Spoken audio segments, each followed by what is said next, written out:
Baturdays, Baturdays, Baturdays.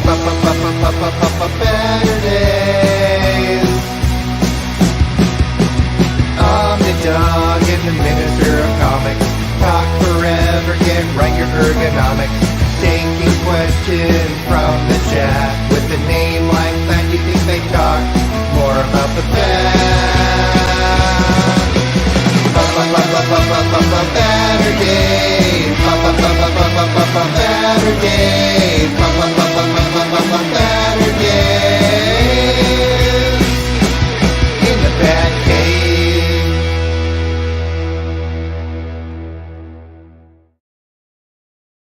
Heyo! Welcome to Baturdays in the BatCave. This is Omnidog round 2 today. For those of you who were in the previous chat and are in this chat, and a lot of you were, welcome. I appreciate it. I highlighted everybody that had checked in already. Here's Illuminerdy, my buddy that I won't get to meet, who's in Baltimore, and he's moving already. What the hell? Yeah, I don't know how that didn't happen, but it's all right. I'll be back all the time, so no worries. Okay, well, we have to meet at Third Eye at some point. Yeah, I'm gonna try and make Baltimore Comic Con too, but no promises okay. there. Yeah, I know that this guy will be there because he's staying with me.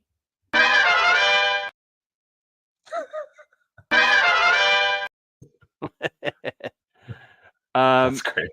He and his wife will be staying with me. That's okay, Fifth of Jack. Thanks for being here. Wormy Spoons. I don't think I've ever seen you before. Wormy Spoons, right on. Awesome, Elon's back. I ended up having a 4-hour nap. Now I can't go back to sleep. Lionheart's back. What's up, Uncle Jess? And Illuminerdy, how is the move and packing going? Good question. It's going. It is going. It is a rough process. I am exhausted, but I'm trying. You guys, do you have an apartment or a house in Baltimore? We have a house, so it's moving an entire house, and my collection alone has been.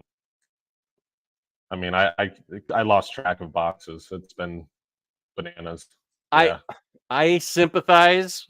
You know, I just went through it a year ago. In December, we moved in here, and then like January 3rd was the move date. I don't ever want to move again. I don't think I can. I was just telling my dad that while he was helping. I said, I'm done, and he said, well, I'm much older than you, and I've moved 8 times, so expect more. And I said, I don't know. That might kill me. I can't do it. I've moved way more times than your dad. Well, we were in our house. We were in our house over 30 years. So, I mean, I've already told the story how, 33 years worth of stuff, and I had to,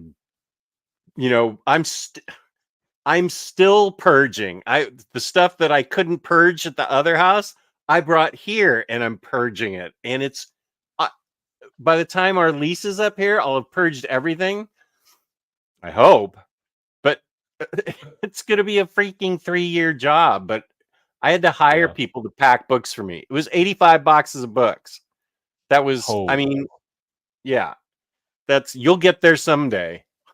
Yeah, I got 2 boxes late sale, so I'm bringing the purge with me also, unfortunately, but nothing I can do. Yeah. Let's see. Gotham Thrasher, welcome.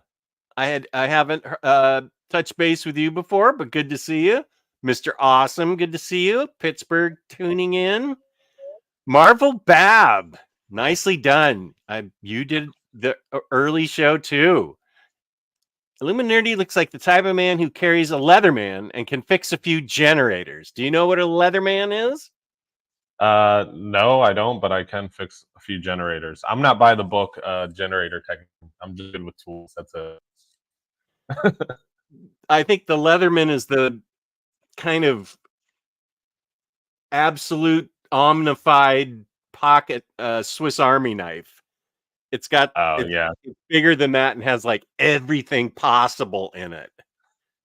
No, I have a box blade on me, but that's about it. That's all. Yeah, box blade. Freddie, what up? Hey, it's those online friends, right? I hear all the trending viral hashtag young people. I hear, wait, I hear, what the hell? Hey, it's those online friends I hear are all the trending viral hashtag young people slang. What did I just read, Freddie? What the hell are you talking about? Different language. Yeah, what? Labruski, good to see you. Hey now. What was that first one, Huff? Kenny checking in. He just read World's Finest and loved it. Of course he did. Dan Mora is awesome. Kenny, you are correct. Yes. Charge room reward. Don't let him stay for free. Only charge Omar. Yeah, Melanie can stay for free, but I will charge Omar. And I just realized right now as I swallowed, I am catching my wife's cold. I am super pissed. Her cold is really bad. I think this just goes for us, but we've been protecting ourselves from COVID for so long, like for 4 years. I don't think I've gotten a cold in like since my daughter was in high school. I don't remember the last time I had a cold, and she's sick as a dog, man. Yeah, my brother and my mom and my brother's son, they all have the flu. So I'm doomed. So but okay. It's all right. We're not sure if it's the flu or not, but because she's coughing a lot and has aches, but she's also got congestion, so it's yeah, aches always makes me think flu, but yeah, I haven't same. been sick in a while. So Illuminerdy has its own YouTube channel, which is in the description box. I created a link for it. I also created a link for my buddy Tony in Sweden, who has an awesome blog you should all check out about comics. It's extremely clean.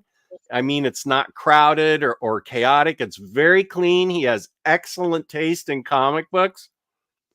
And the blog is called The Comics Asylum. And I put a description for it down here. You should all check it out. It's amazing. If I had any time, I would do that too. But I barely can do Instagram. So frick. So learn maybe not, we'll see. So Illuminerdy, what have you been reading and or reviewing on your channel lately? I haven't been reviewing a whole lot just because a lot of the camera equipment is packed. So I've been doing it from my phone in the form of shorts. So I just did Primordial by Jeff Lemire. I just did a review on that. I think I did a Berserk one. I can't exactly remember, but I'm about to do a Pulp review, which I just finished that also, and that was really good. Spoiler there, but that was my first time reading that material, and that knocked my socks off. I could not believe that story.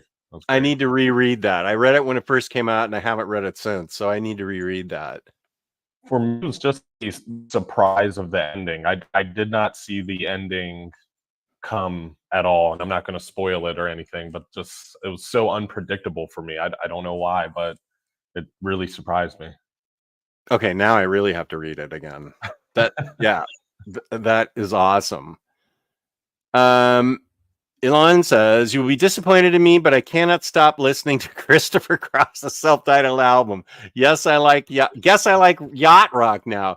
Yacht rock is played in my house whenever my wife takes over, and I've been exposed to it. And I hear some songs that I really love, and I'm like, that's yacht rock? Oh, and then Christopher Cross comes on, or Michael McDonald or something. I'm like, ah, but there's some good yacht rock. Speaking of music, I asked Illuminerdy Because excuse me, I told Illuminerdy that I was exhausted. Oh wait, did I already say this about the coffee and the songs, or did I say No, that to that was you before. in the before? Yeah, yeah, Okay, that's before. Yep. so I told Illuminerdy, who's also known as Tyler, by the way, Yes. your average nerd. um, I told him that I had a cup of coffee at like 6 o'clock, and I was like, this isn't doing it, man. I'm still tired. So I listened to some awesome songs that totally pumped me up and got me excited again to do the show. And so I asked Tyler, what are your songs that you use to, that, you know, kind of get you pumped up, that you're excited about, that really grab you? And so we will look at those two lists. We're not judging at all.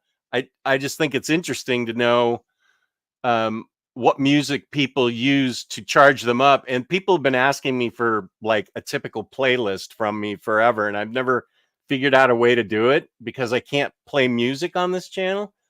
But let's give it a shot. This is Tyler's list of what he uses to pump him up after he's freaking exhausted from boxing up books. Okay, Tyler's list. Close Your Eyes, Song for the Broken. Mm-hmm. Which one is the group? So the band or the artist is going to be first, and Okay. then the name of the song will be second. So obviously I've never heard of Close Your Eyes, Song for the Broken. That's cool. I'll listen to it after this. I have heard of Nipsey Hussle, but I've never listened to Hustle and Motivate. Yes. Bullet for My Valentine. That's a cool name. Don't know. Yeah. Tears Don't Fall. Okay. I am not judging. I'm just saying. Audio Slave. I forgot about Audio Slave. Cochise. Mm-hmm. That was the super group with Chris Cornell. Chris Cornell, and who else was in that? I don't know. I know lead singers, and then I tap out after that. I feel like the guitarist was the guitarist from that other Northwest band that that sounds like Pearl Jam. I can't think. Okay, whatever. Audio Slave, and then Kanye West. I have heard of him, of course. Can't Tell Me Nothing. So these are the songs before. Sorry, that was before he kind of fell off the old. He went nuts. Sanity. Okay, yeah, man. Whatever. His music is his music. So if you like it, you like it. I'm not judging. I only know his hit "Gold Digger." I think that's the only song I've heard. So yeah, out of this list, but these are the ones that pump you up. So I think that's cool. These are the ones that I listened to right before the show that woke me up. I listened to each one 5 times. Now, Astronomy by my group is last. Astronomy by Blue Oyster Cult. That's like from 1972. Can't Find My Way Home, Blind Faith. Can't Help Thinking About Me by David Bowie. Come Together, Spiritualized, and Burn the Witch, Radiohead. Do you know those groups? No, Radiohead, of course, David Bowie, and I think I heard Come Together, Spiritualized, but I could be thinking of a different song there. Okay, so chat, you can judge us. I'm not judging us. I just thought it was interesting in a way to see what we listen to. So these are my songs, and I'm happy to put them back up. Chat, you can put what your 5 songs are that pump you up too when you're feeling at your lowest and you just are like, oh my god, I just don't want to do any of this. Yeah, make sure you text your list, because even though those are my pump up songs, I'm really all over the place. So I would like to listen to this stuff. Oh, you want? Okay, yeah, you want me to text you back? Okay. Yeah. Yep. Let's see. Bootleg Spider-Man. Okay, let's not get into that. Javier's here again. Yeah. Good to see you. Larry's here. My mom was a little nutty. So as a child, we moved a lot. Not very far, but frequently. It was pretty awful. Always the new kid. So consequently, I hate moving. I do too. And I'm pretty sure Illuminerdy does too. Yeah, definitely. Josh, good to see you. Psycho Mandus, good to see you again. Leatherman Multi-Tool, yep. Yeah. You were speaking your own lingo there, Freddie. I got COVID and the cold last year. COVID was easy. That cold was the worst. Yeah, my COVID, when I caught it, it just made me sleepy. I just slept a lot. Yeah. But my wife is absolutely miserable. She said before she went to sleep about 2 hours ago, she said, can you get me some Peruvian chicken delivered? And I'm like, Peruvian chicken? I know a Peruvian guy, but I don't think he's going to deliver. He lives in Kentucky.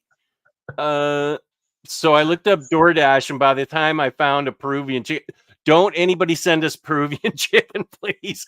Tough, don't send me any Peruvian chicken. I honestly, we don't need it, but thank you. By the time I found Peruvian chicken, she was out. So, yeah, Kane, my cookie buddy, what up? Here's the description. Yep, the link is right down there, James. Thank you. Thank you. Here is a message to you. What WSP? What is that? What's up? Yeah, what's up? Yep. Okay. What's up, Illuminerdy? I got my copy of Clone Saga Volume 1 in the mail today. Thanks again for the recommendation. My pleasure. That's this. I hope you liked it. It is a little divisive. If you like it, you like it. These books sell out all the time, so people love them. And I have not really read it. I did read a chunk of that after my overview. And it seemed like a really cool idea. I don't know why. I don't know. Whatever. Nobody should apologize for liking a book. Yeah, I mean, I said that almost the exact thing. It's just that they sell out. So if you do want them, you kind of got to get them. That's the only catch to them. Is for you're something on the fence, then you might as well go. Yeah, for something so divisive, it sure is popular. These books and the Ben Reilly books, they sell out all the time, so people definitely dig it. Yeah. Let's see. Good evening. Kane. Yeah. Oh, Larry knows Comics Asylum. That's great. My buddy Tony in Sweden. Upper management needs Kane's Peruvian chicken soup recipe. I don't know. Yeah, okay.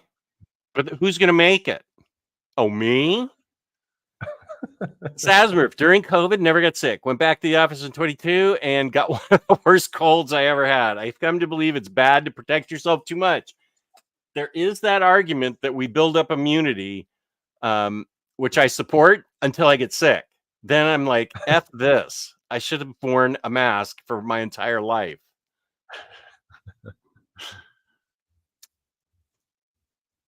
This is Illuminerdy, man. He's got his own channel. Come on, Huff. What up? Bunk. Not just two Omnidog streams in one day, but we get Illuminerdy too. Two of my favorite people on comics YouTube together in one video. We aim to please Bunk. He was in my live stream just giving out recommendations and kinds of stuff. Is he? What's happening here? Why are my balloons not ballooning? Do you have to do two? Is it two? What the hell? Reaction. That's become your staple. Yeah. They're on. Maybe it's too close. Maybe there we go. Oh, there we go. There we go. Okay. Let's see if we can get some confetti now. Come on. All right, there we go. Bunk, welcome. Always good to see you, buddy. Who is this guy? That's right. That's the idea. Mary M, a future guest on my show. Let's see. When is that, Mary M? Okay, next 2 weeks from now is the astonishing Melanie. And then Mary M is April 6th on this show. Jess, you need to stop giving away your books. Start giving away Omar. There you go. Johnny, subscribe to Illuminerdy upon your gracious suggestion to do so, Jess. Illuminerdy knows what's up. Everybody's happy about Mary. Mary. Pulp's ending was terrific. Okay, I'm going to have to read that right after this. At a family party, so I can't stick around. Bitch, why not? We'll catch the replay. Question for the guest. Why do you love Ice Cream Man? I hear that series is pretty mid. He's just trolling me. You don't care for Ice Cream Man, I remember, right? Volume 1 I thought was okay. Volume 2 is a lot better for me. But I don't really understand the hype. I'll just say that. But that's just my personal taste. That's kind of the problem with hype, is that it sometimes it can never live up to your expectations. Yeah. Like Ted Lasso was hyped and it actually exceeded my expectations how great Ted Lasso was. Yep. But I think there's Lou, my friend on Omnibros, who and when the show Wednesday came out on Netflix, I freaking loved that show, but Lou couldn't get into it because it was overhyped. And that's a problem, I guess, with a lot of things. That's why I don't actually do social media much. I don't want to hear about anything. Like if somebody of course, I have a whole book full of suggestions from the chat, but if somebody overhypes something on Twitter or wherever, IG, I can see that a book may not live up to what you want. Yeah, and I was pretty transparent about it possibly not living up to the hype that I created in my head. So I made that kind of known that it could be me doing it, but I'm also just not a huge fan of anthologies also. So Okay. I may not be the target audience for that either. That's fair. Yeah. I'm trying to think of a book that didn't live up to my expectations. I hope I didn't pump up Black Cat too hard, because that's a book that I hyped the hell out of. I have people on TikTok messaging, have I read it, because they heard about it from Omnidog, and I have to keep saying, no, I haven't read it, but if you want some insight, go to his YouTube channel and stuff like that. So I'm sending them your way, but a lot of people are interested. Oh, well, thank you. Yeah, TikTok. JP has asked me to do TikTok, and I'm like, dude, you're talking to the wrong guy. I barely even get my videos up. I'm not going to be doing TikTok. It's just, that's a young person thing. Sorry, guys. That's a young person thing. It's a whole nother beast. It's nothing like YouTube. Right. Speaking of organic price books, there's my code Omnidog. 5% shipping up everything, blah, blah, blah. Omnidog sit. So yeah, go to OPB, because if I give away any books, they will probably be courtesy of OPB that they sent for me to overview.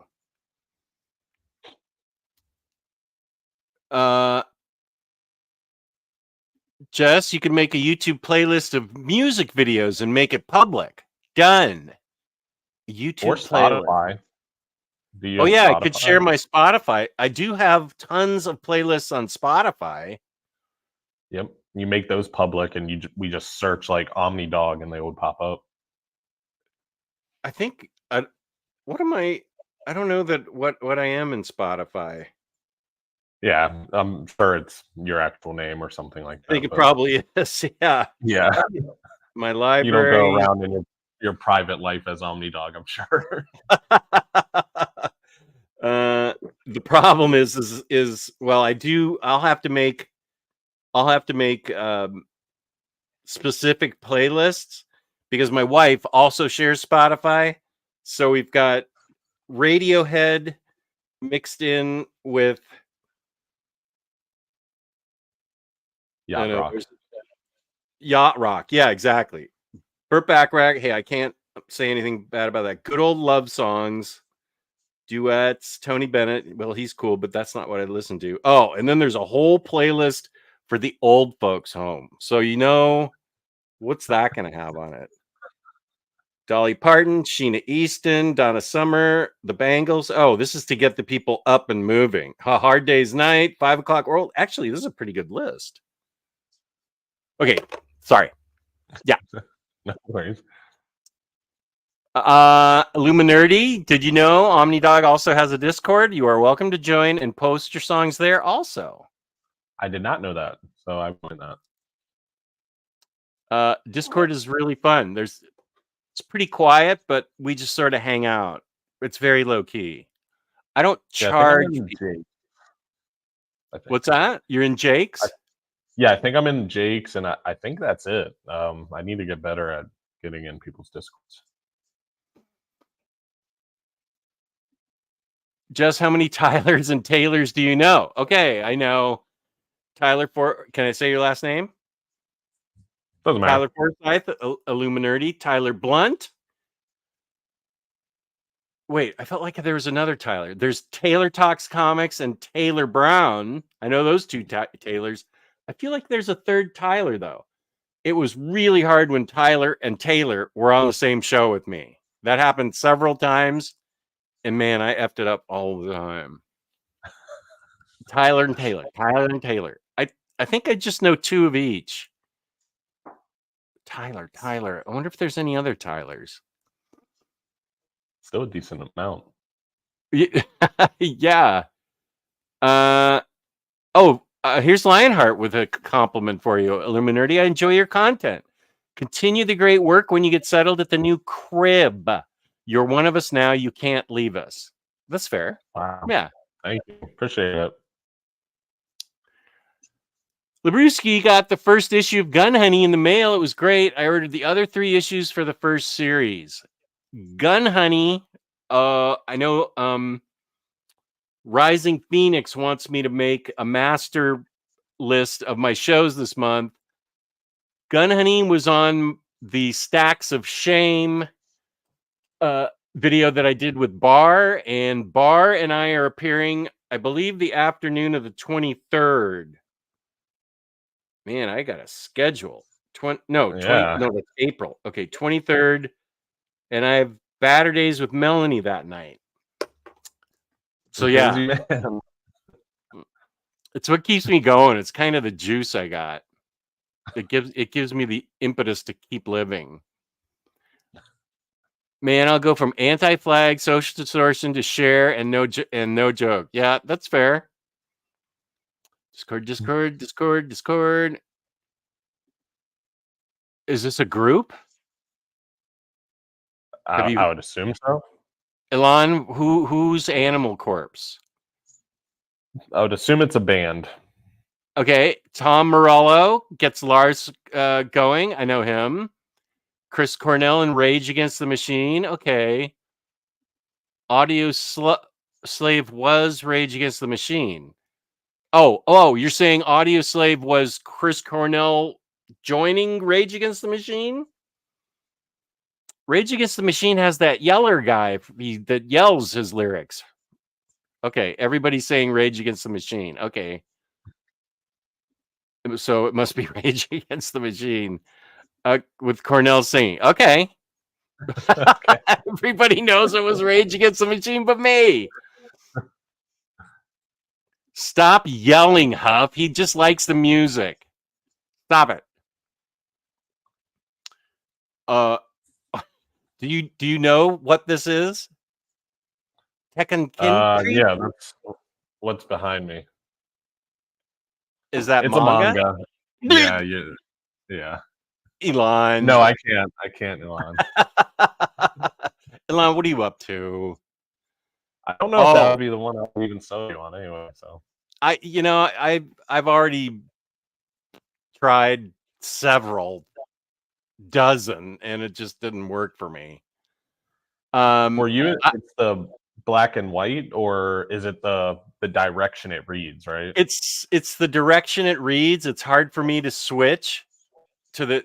It's hard for me to follow the panels. Yeah. Yeah. And then when I have said before that Junji Ito stuff I can follow a little easier, and I like how Mhm. twisted it is, so I can read that. I think I have that on my tablet. I have about 4 of his books on my tablet. But yeah, it's hard for me to follow. Black and white doesn't matter. I'm fine with that for Okay. manga. Oh, Noir Wolf, you are 100% correct. That's a song that pumps me up. You Know My Name by Chris Cornell. Oof, that Casino Royale, that was great. That is a great movie. Yes. Soundgarden 2, yep. Right. Yep. Burn the Witch and Come Together back-to-back bangers. Thank you, buddy. Blue Oyster Cult, super underrated. Rich knows what's up. Godzilla, yep. I saw Blue Oyster Cult at least 6 times in concert. Wow. And it was a hell of a lot less than what they're charging for concerts now. I can promise you that. Yeah. I was looking for tickets for Neil Young. For good seats, it was $650. Less good seats were $300. And Wow. Back in the Boondocks were $100. I love Neil Young. I've seen him at least 4 times, maybe 6 times. But I'm not paying $650 to see him. Oh, No. that's just that is just crazy talk. I don't know how. That's a monopoly that needs to be broken up. There's very few things I would pay that much money for, to be honest. Like a Beatles reunion, maybe. Yeah, something insane. Yeah, That's no way. Right. Miriam approves. Good. Thank you. Thank you. Thank you. Nice mix from both of you. Nice. Love the you. pre-space oddity Bowie inclusion. Yeah, that song rocks. You've got Stan Lee's star on Hollywood there, Spencer, is your profile pic. That's cool. Blind Faith, right. Dex Dark. What album's that on, Noir? I thought I was a Radiohead fan and I can't pick that song out. No, I did not give you permission to judge. Stop. Mr. Awesome Loves Easy Lover. That's Yacht Rock, because I hear that song a lot. Good song, but you're yachting out there. Tobias, what up? So even if I could have managed being Larry's childhood friend, he could have just moved away. Noted. Okay, and now I'm catching up on the Peruvian chicken comment. Where's Patty's chicken? I should just call him and say that. Shouts for Peruvian chicken. Matthew's here. What weird figurines can I talk you into, Matthew? He's got a detail full of the most obscure anime, manga, Final Fantasy maybe stuff. I think I recognize it. His detail is full of this stuff. I think I recognize one figure, and I can't remember what you do. Statues and action figures, right? Yeah. Yeah. I try to stay away because I know I would be neck deep. I would go crazy. I cannot take another hobby, so I'm like, you are so smart to do that. I do have some, but I'm not deep into it. I'm at the limit on statues. I don't have the space for them, so that part of my hobby's finished. I just have statues that I like and look at. Action figures, that part of my hobby is finished too. I have all my unboxed ones on the floor right now that I'm going through. Donate pile, keep pile, check eBay if anybody cares about just single figures like Spider-Man, but I can't give away Spider-Man because I'm going to build my 2 doors of spiders crawling up. I have a whole theme planned out in my head. That's so awesome. Joey, what up? Oh, Kane posted the chicken soup recipe. Okay, on Discord. That's what my Discord's like. We post chicken soup recipes. I love that. Yeah, Matthew, I know, but I have to leave the house to get like prescriptions and cigarettes. No, I don't smoke. What one of my more knowledgeable Spidey friends had this to say about Clone Saga? I was vehemently against it until Dan Slott's The Clone Conspiracy made it acceptable. What? Okay, wait. Where are you, Spidey? Let's see. Is that a hardcover that I haven't read yet? The Clone Conspiracy. Okay, I haven't read it yet, but I own it. Have you read that? No, I haven't read all of Dan Slott's run. That's a massive run. Yeah, that's a goal for in the future for both of us. That's a lot of content to absorb. There. That is, he was. Do you know how long he was on it? Was he on it for like 13 years or something? 10 years? Yeah, what popped in head was 10, but I could be off there. 10 sounds right. Yeah. I mean, let's see. Where he started with Big Time, right? Or did he start with something else? I'm pretty sure Big Time was his first issue there, or at least first storyline. Okay. I'm pulling Big Time. Let's see because we know when he stopped. Let's see. Oh, I forgot about the Fantastic Four. When was this started? Magazine formed 2012. So yeah, about 10 years. That's a long run for a comic writer. And he broke the internet like 3 or 4 times during his run. Yeah, so tell me what you think the internet break. I can think of one internet breaking thing, but tell me what you think the others are. I don't know that I know. Well, Superior Spider-Man, that was the main one. That was I could not that. And then giving Parker Industries making Peter Parker a scientist and a business owner and everything like that. That was internet breaking. Everybody hated that. No Parker luck, all that jazz. Yeah. Those are the 2. But I'm pretty sure there was at least one more. I was probably being facetious before, but I want to say there's at least one more. And then people ended up loving both. Oh, but then Spider-Verse and all that happened during his run too. Oh yeah. Yeah. Yeah, so he made that a thing. That broke the internet, I guess, positively. This is why I stay off the internet. I just saw that cover. That's what got me into Spidey again, was seeing that. I think was it Spidey 700 where Doc Ock's on the cover, that famous cover, and he's saying Peter Parker. Mm-hmm. I think I grabbed that, and that was the beginning of Superior Spider-Man, and I thought, this is an awesome idea. I love it. Yeah, Dying Wish was that had people raging. They were losing their minds. Supposedly, they're even sending him death threats for what he did. So, yeah, it got. And now it's a beloved run. People love it. It's regarded as his magnum opus, which is even crazier. So what we've learned is people are insane. Yeah. Yes. Yeah. Yep. His magnum opus was initially hated and followed with death threats. That's insane. These are made up stories, everybody. You can't threaten to kill someone over made up stories. Yep, and your daily reminder that nothing in comics is permanent. So just calm down. It's all right. Don't worry about it. Right, exactly. Good point.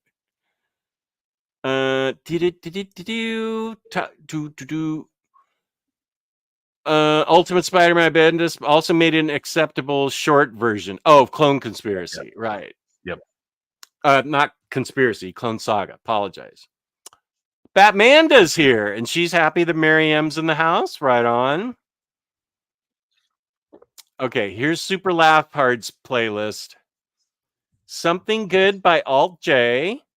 Don't know him, but that's cool. Feel a Little Better by Third World. Nope. Life is Good by Sly Johnson. I have heard of Nina Simone. Feeling Good by Nina Simone. A Change Is Gonna Come by Sam Cooke. Now, of course, I know Sam Cooke. Do you know any of these groups? Pretty sure I know Nina Simone, and I do know Sam Cooke, but that's it. Okay. Yeah. Okay, we're not judging. I just don't know them. If these songs are the ones you love, that's awesome. I just don't I don't recognize anything. I don't like celebrity news now. I don't even know who these people are and what hijinks they're up to. I don't follow any of that, and even music I like. I'm a music lover. Like, I always have music playing, but I'm not like you. Like, I could not name all the bands or where they're from. Like, I just listen and go, oh, I like that song. Add to playlist, and that's as far as it goes. Yeah.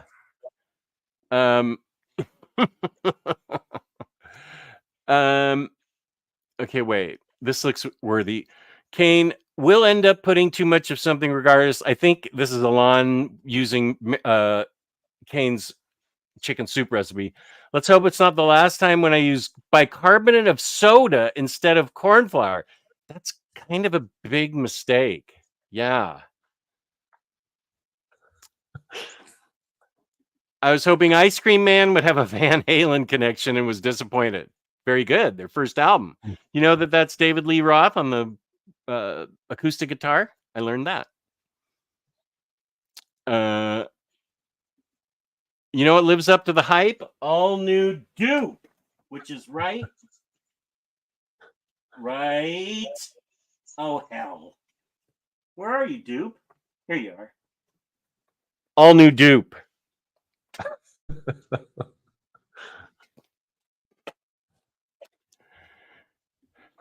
The only thing that lived up to the hype for me was Breaking Bad, and that took a little bit to really hit the road running. I admit I have not seen Breaking Bad, and I know I suck. Come on, you gotta see Breaking Bad. I know. Oh. I haven't seen The Shield. I haven't seen The Wire. I haven't seen Breaking Bad.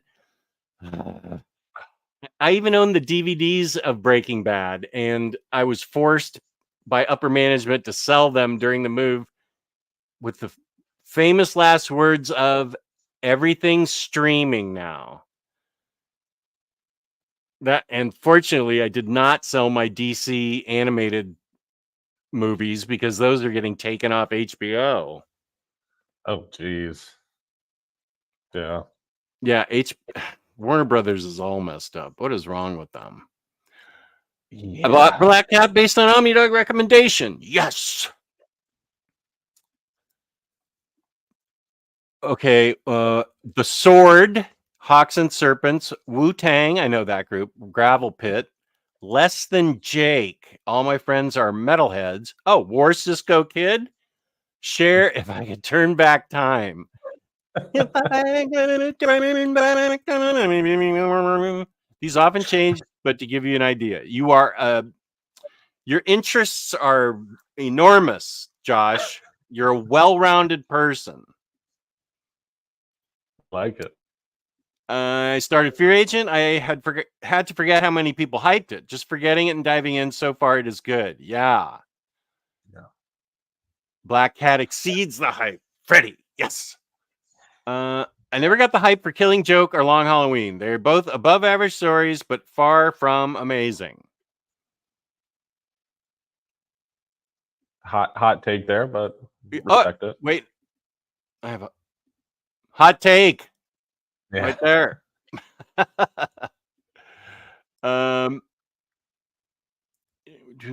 Okay, that always takes me down to the okay. What the hell is bootleg Spider-Man? Mr. Awesome never got The Killing Joke. Too much shock for shock's sakes with Babs. I 100% agree. I do not like that book at all. Wow. Okay. Is that a hot take? Wait, I don't like think so, Killing yeah. Joke. No, I don't even own it. What about even for the art? I Ooh. agree with Mr. Awesome that I think it was over the top sexual assault on Babs. It was taken too far. Showing it in front of showing her like that in front of her father. I don't know. Did that really move the story forward? It's just not for me. If everybody else likes it, peace and love. But it just did not move the story forward for me. That's fair. I respect hot take. Wait, Dolly, I missed something. Never got the Killy Joke. Hey, Dolly is always a banger. Who mentioned Dolly? Oh, I must have mentioned Dolly Parton in my old folks list. Yeah.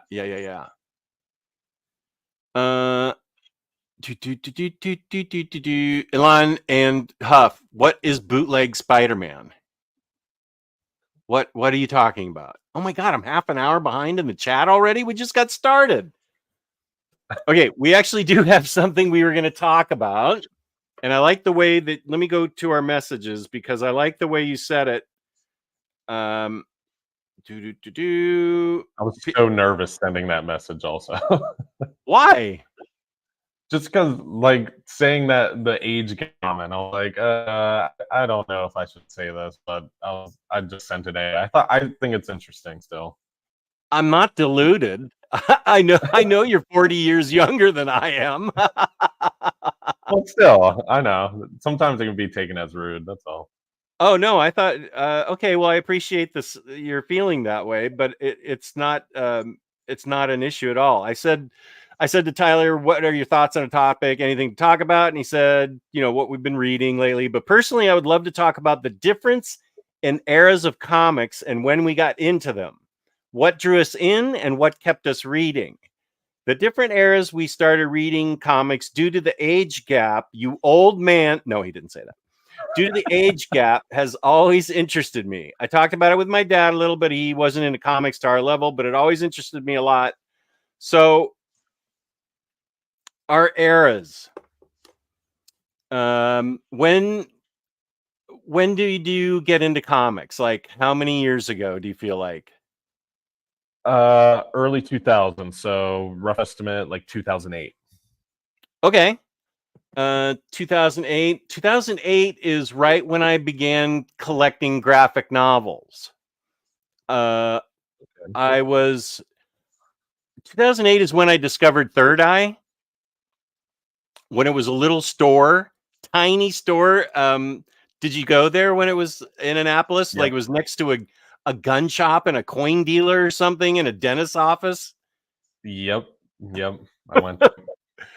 Yeah. Okay. So 2008, I remember going down there with a gal pal of mine who was into comics, which is, rare. And so we were friends over it.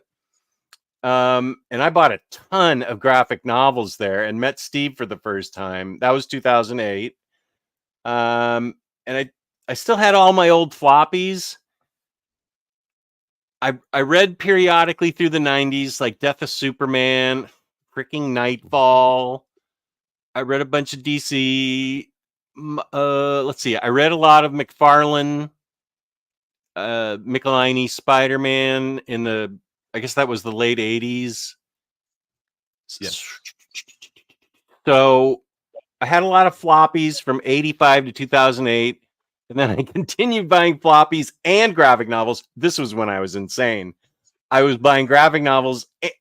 Steve sold me like my first 10 Omnis. And he's the one that got me into X-Men with New X-Men. I feel like that was 2014. I bought New X-Men, Astonishing X-Men, and Uncanny X-Force. Whoop. Plus about 40 single issues that day. But okay, so you've been in it since 2008, and I started reading comics when I was 6. So that was 1965. And then, of course, in 66 is when Batman was on TV. Mm-hmm. And 66 to 67. So I was 7 and 8. And of course, at 8 years old, I thought that was real. Like you look back on it now, and of course, it's much different. But I really thought that was Batman, and that's how it was. And that triggered. I think that show must have triggered my interest in Batman comics and got me started reading comics. So Yeah. 67 and 68, 69. I remember 10 years old being full blown into going to the drugstore where there was a comic spinner rack and just pulling whatever I wanted. They were 12 cents back then. They might have gone Wow. they might have gone to 15 cents around 1970. I'm not sure. But I started buying, let's see, the titles I liked back then were Batman and Detective, Superman and Action. I like Green Lantern. I loved Flash. I just love that Carmine Infantino art. I may have even started earlier with Flash, like 67. Loved Legion of Superheroes. Loved Supergirl. She was in Action Comics. Wonder Woman, I didn't read much. Swamp Thing, I definitely got into. That was the early 70s. I feel like that was around 71. Brave and the Bold and Showcase, I read because Brave and the Bold, you got Batman and some other superhero, Right. all the time. And Showcase is where they'd try out their ideas, and sometimes their ideas were really cool. I love Showcase. That's where Barry first appeared, right? Sorry? That's where Barry first appeared, was Showcase number 4, yeah. Yep. Exactly. Good memory. That was the beginning of the Silver Age, which I think is 1954 or 55. I think it's, oh wait, I'm getting it mixed up with my wife's birthday. She's as old as Barry Allen, apparently. I think it was 1954. Obviously, I did not pick that up. I loved House of Mystery and House of Secrets. Green Lantern, Batman.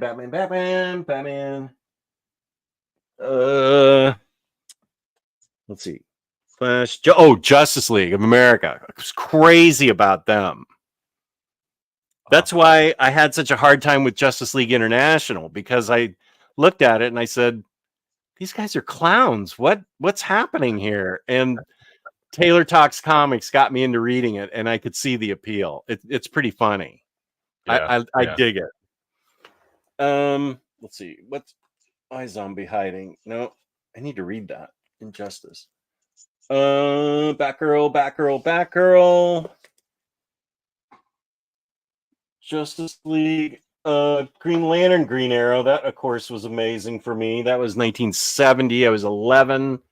I still have my copy of Green Lantern, Green Arrow 76. Thank you very much. It's in a safe deposit box.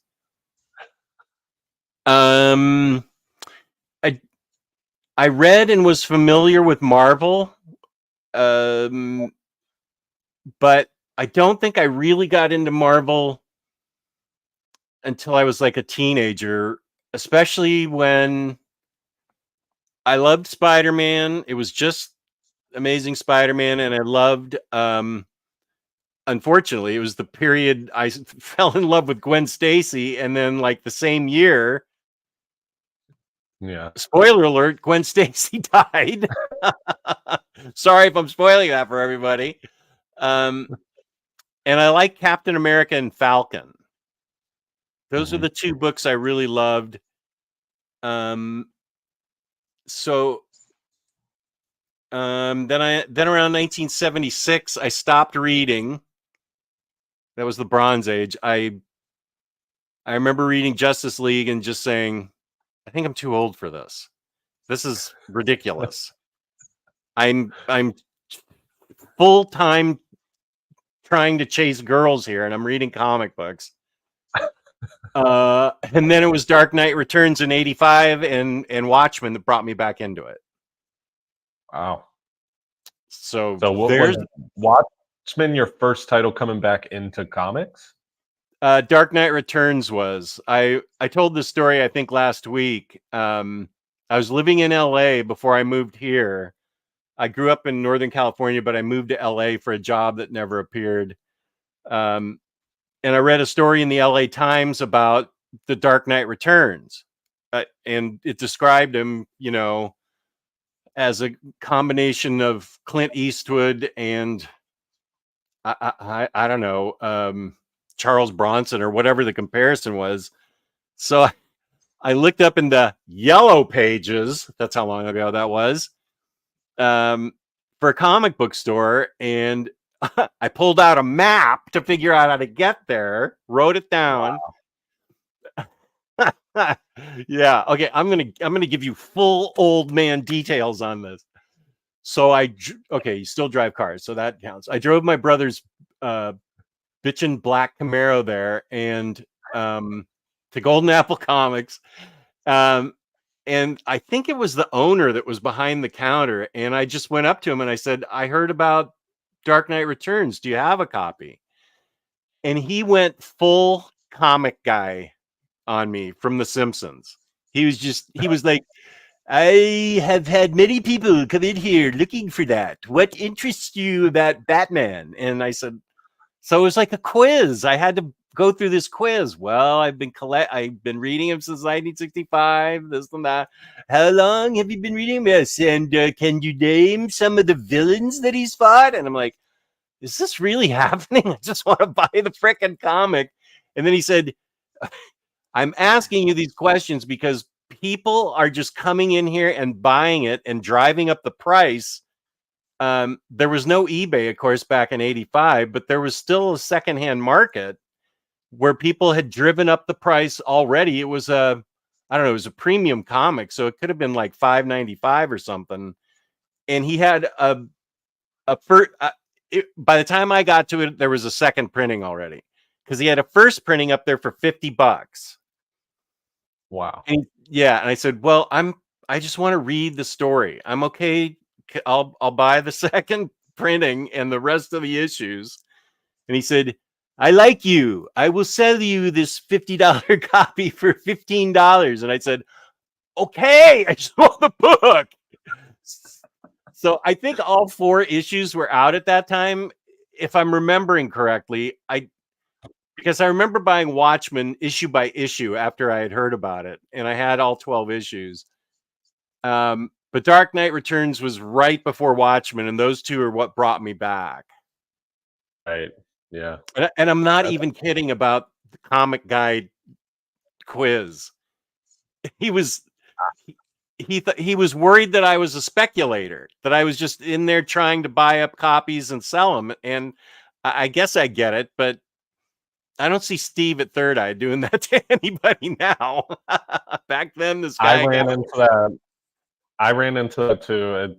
It's very weird when you go into spend money in a store, and it's almost like you get the vibe that they don't want you to spend money in their store. Yeah, because there is that I went to, which obviously I'm not going to name or anything like that.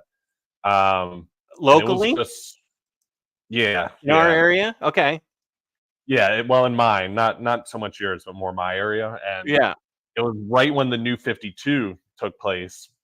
And my local comic book store, which was on Main Street in Laurel, which is now closed down, that just closed down, so I had to go to a different LCS. And I'm popping in New 52. It just became a thing. He thinks I'm gonna be a speculator picking up the number ones, and it was like I had to know the passcode in order to get a comic book. Like, just oh my gosh, I can't believe that you got it too. Yeah, that still exists. The elitist and stuff. It's crazy out there. It's crazy. I will fully cop to picking up all the number ones of New 52 because I wanted to read them and see which one I liked. Yeah, same here. Yep. Yep. Plus, you have no choice when DC is converting to this New 52, and only number ones are on the rack. I mean, what can you even get? That's all I can buy here. So yeah, Good so point. frustrating. Yeah. So, what's your origin story? My origin story is it was Ultimates issue.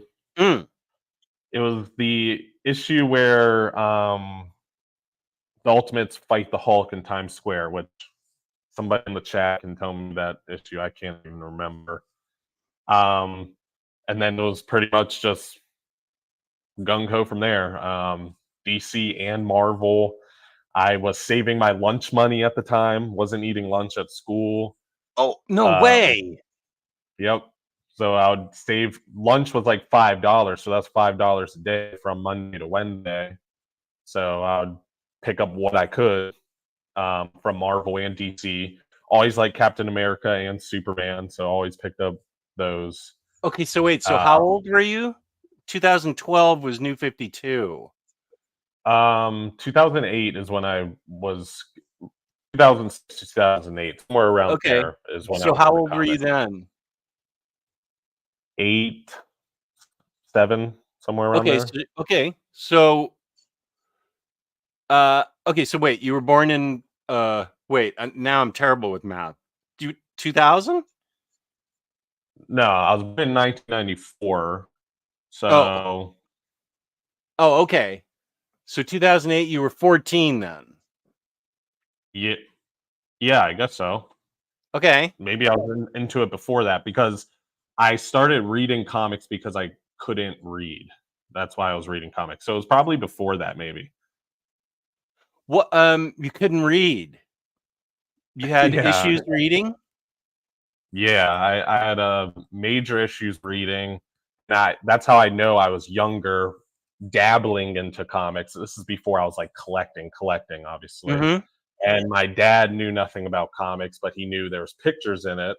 It would help me read. He's picked up like Spawn and all these adult-oriented comic books, and I'm attempting to read them and trying to put the story together. And then once I learned to read better, then that's when I really got into comics from there. So I guess honestly, we could probably say around that age is when I fully gung ho got into comics because that's when I actually had some money coming in, could actually spend money and stuff like that. So that's probably So, right. okay, so comics helped you with your learning disability. Yes, yeah. There's not a crazy disability. I was just really bad at school. Okay, comics made you better at school. Yeah, made me a little more intelligent. Yeah, just a Okay. little. That's awesome. Um, Yeah. okay. So yeah, I know Labruski, but I was trying to do the math backwards from New 52. Relax. Yeah, New 52 wasn't like my first comic or anything. But that was your first comic book guy endeavor. Yes, that's my first comic book guy endeavor. That was horrible. I remember I was like so like stunned. I was like, maybe this isn't for me, like maybe I should give up. This new era of nerd isn't the old era of nerd. It was Well, rough. it's amazing what the difference is between Third Eye and everywhere else. Because, I mean, I think Steve's up to like 8 stores now, or 7 or 6 or something. 1, 2, 3. I think it's 5 or 6, but yeah, they're there. He has one in College Park. He has Mm-hmm. one. Yep. He has, well, now Annapolis also has records and video games. I think he's got that whole block now. It sounds like he's got records, video games, toys. I wonder if the paint shop's even there anymore. I haven't been there in so long. I think it is. Yeah, I was there somewhat recently. I think it is, but they also have a second-hand store now where you can sell to them and Right. buy discounted stuff. They just opened that, I took which a was bunch of awesome. purged comics there sometime last year. Yeah. I probably bought those because I went there and bought a massive stack. But weird connection there, going back to like when you got into omnibuses, is Steve sold me my first omnibus also. Oh, what was it? Do you remember? World War Hulk. Oh, okay. Yeah. Yep. That That's was a good my one. very first omnibus. I think it was like the day it came out. He was like, "This is the new World War Hulk omnibus," the very first printing. Which I think it only has one printing, but I was looking to upgrade my singles because I had them in like a filing cabinet, which was so ridiculous now that I think about it. Um, and he was like, "Well, you got trades," and I was like, "I don't want to do trades." He had compendiums for image. And I said, "I just want something that had everything." He was like, "Look at this," and I bought it on the spot. That's awesome. So we both Yeah, got our first Omnis from Steve. yes, great And store, great guy. So oh, and you awesome. go in the store and they can't help but help you. I think he trains them to greet you, ask you if you need help, show you around. You have any questions? I'm like, Yeah. what is this wonderland of comics? Because I've been into other stores where they don't even look up from what they're reading.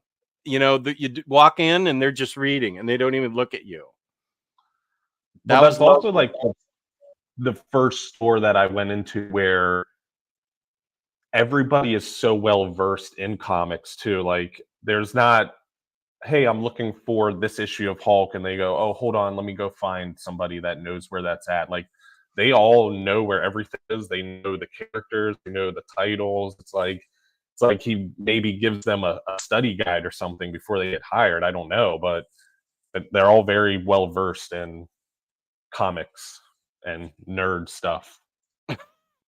Yeah, that store in Annapolis is a wonderland of nerdery.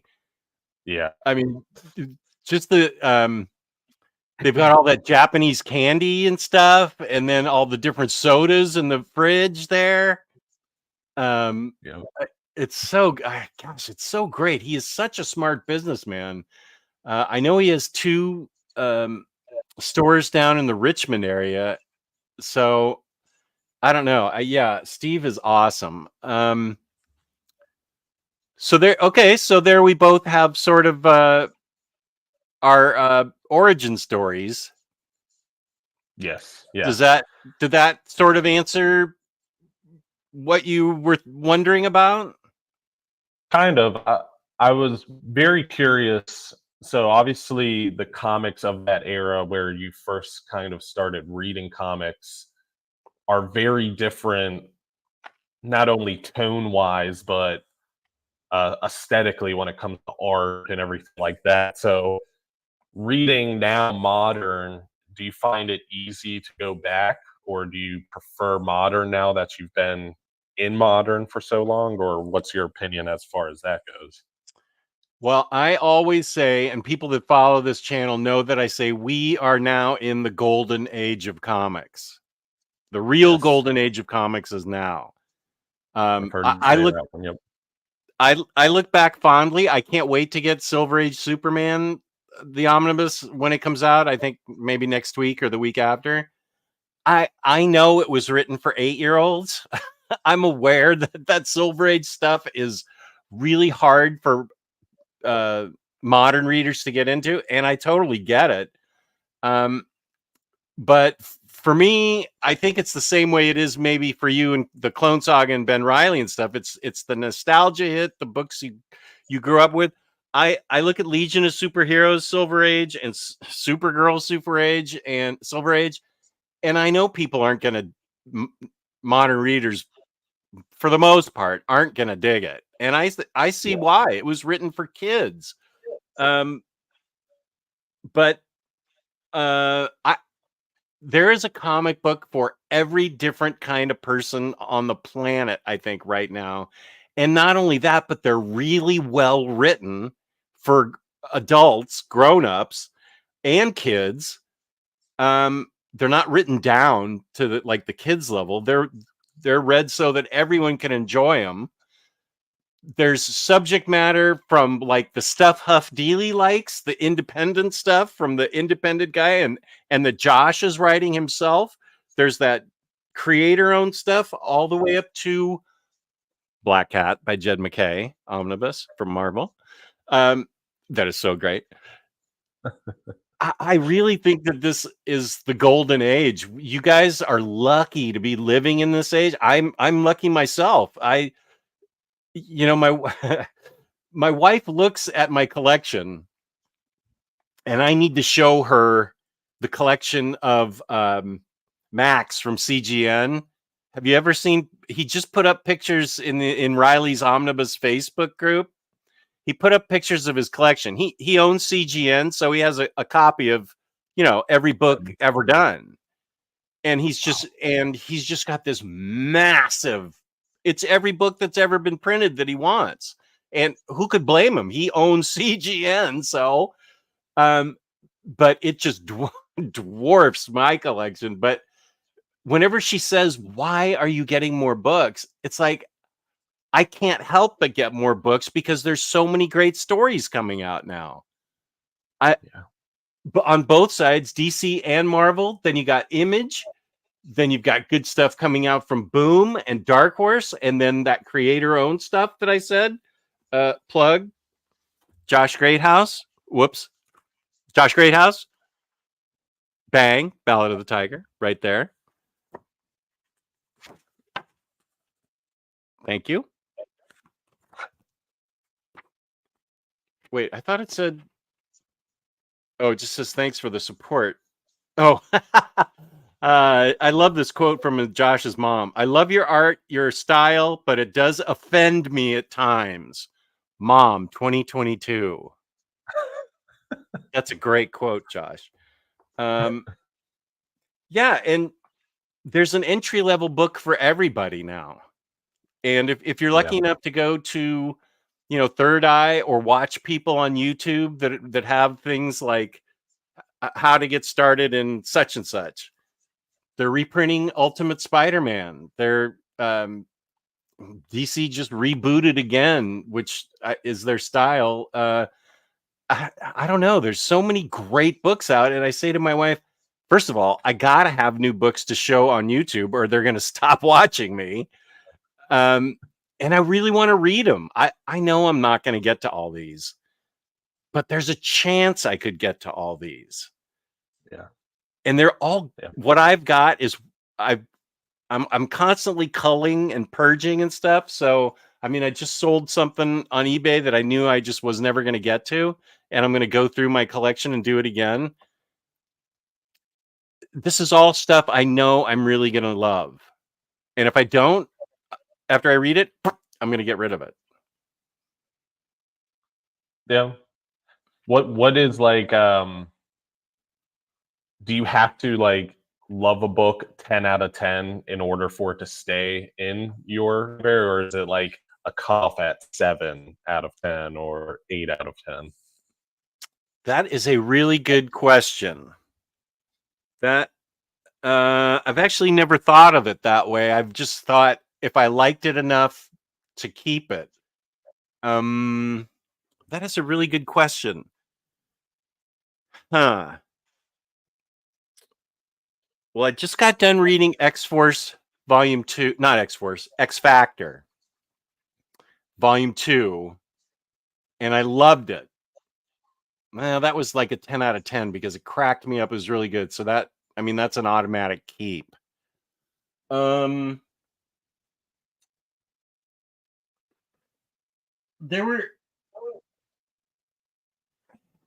a good question. I guess 6 out of 10 sounds pretty lukewarm to me. 5 out of 10 sounds like unhappy. Anything below that means utter hate, I would think. Out of 10 stars. Right. Yeah.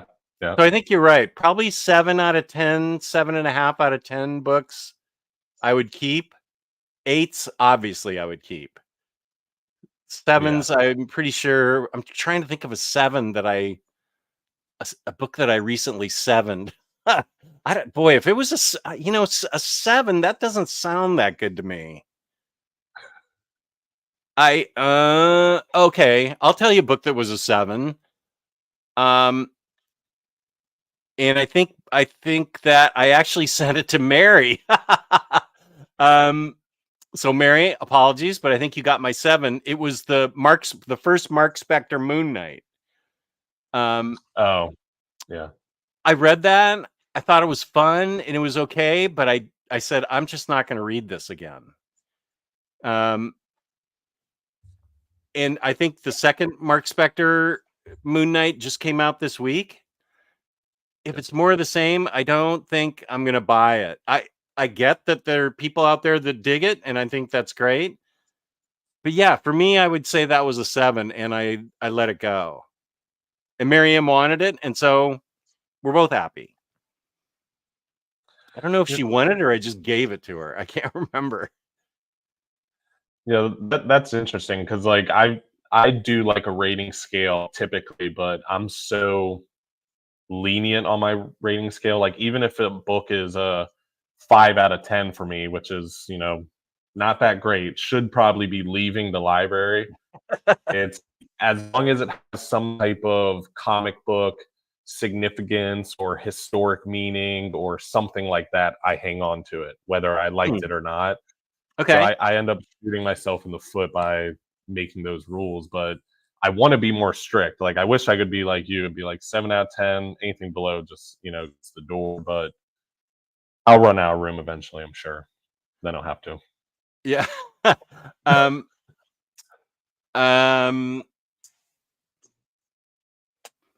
That if that's your philosophy and you're okay with it, I think everybody has their own philosophy. If you're fine keeping 5 out of 10s, that's your collection.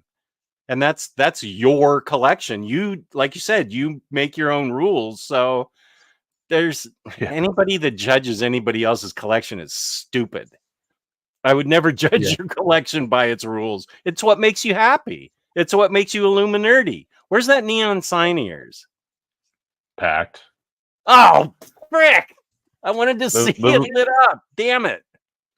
This is all I got. It's like 10 books. That's it. Just to prove you're a collector?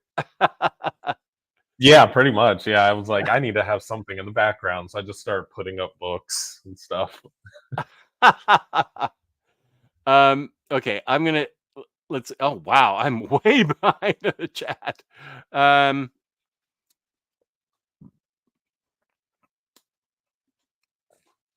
What do the 10 stars signify? On a 5-star scale, I would imagine 5. On a 5-star scale, yeah. That's what's hard about Goodreads. I do Goodreads so I can keep track digitally of what I read. I don't try. I mean, I set a reading goal just so I can keep track because beforehand everything was handwritten out, and the Minister of Comics made fun of me. He said, "Dude, you need to really get Goodreads." Because I had all this pencil on a lot like schoolwork. 5 awesome, 4 great, 3. I would say my 3. I give books if that's too small of a scale. I think that's my issue with Goodreads. 5 stars is too hard. 10, you can give 7s and 8s and say they're okay. But with a lot of times I'll rate something 3 and say this was in the comments. I'll say this was really more like a 3.8. It wasn't great, but I really still dug it. Yeah. Yeah. So 10 stars, 10 out of 10 means, well, what did I just give 10 out of 10? X Factor Volume 2. I loved it. Yes, 5 out of 5 is hard too if you don't have like 4.5, 3.5, 2.5. Like you got to have those middle ranges too for the in between. Yeah. I round up to 3.8. I'm not rounding down. What? Are you listening to me at all? I said I would take. Oh, brother. Am I going to reread and do I feel any emotional connection? This is my scale. Okay, good. Awesome. Art is cool, but not keeping omnis of a bad story just for that. Now, I will not. I get that, but there are a lot of people that do like the art in a book, and even if the story is not that good, One Bad Day, or was it One Bad Day gallery edition that Larry liked? Or was it One More Day? Wait, what am I thinking of? One More Day. One Bad Day. That's Oh yeah, Spider-Man. You're talking about yeah, Spider-Man? yeah. One More Day. One more. Yeah. Yeah. Larry bought that because he liked the art, which I think is Well, fine. That's his he collection. loves gallery editions, right? Yeah. Yeah. Yeah. Larry's big with gallery editions. So, let's see. I think asking, am I going to read this again is the best bar when deciding on what to keep. That's exactly what I do. Yeah.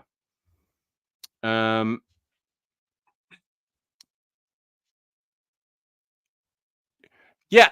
Well, that's Goodreads, Huff. You can't.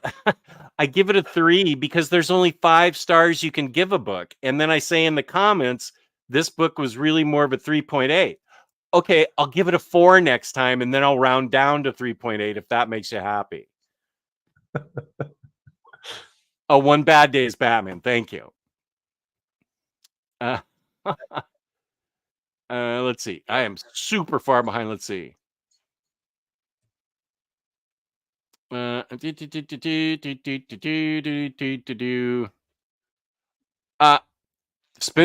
rack at the Piggly Wiggly.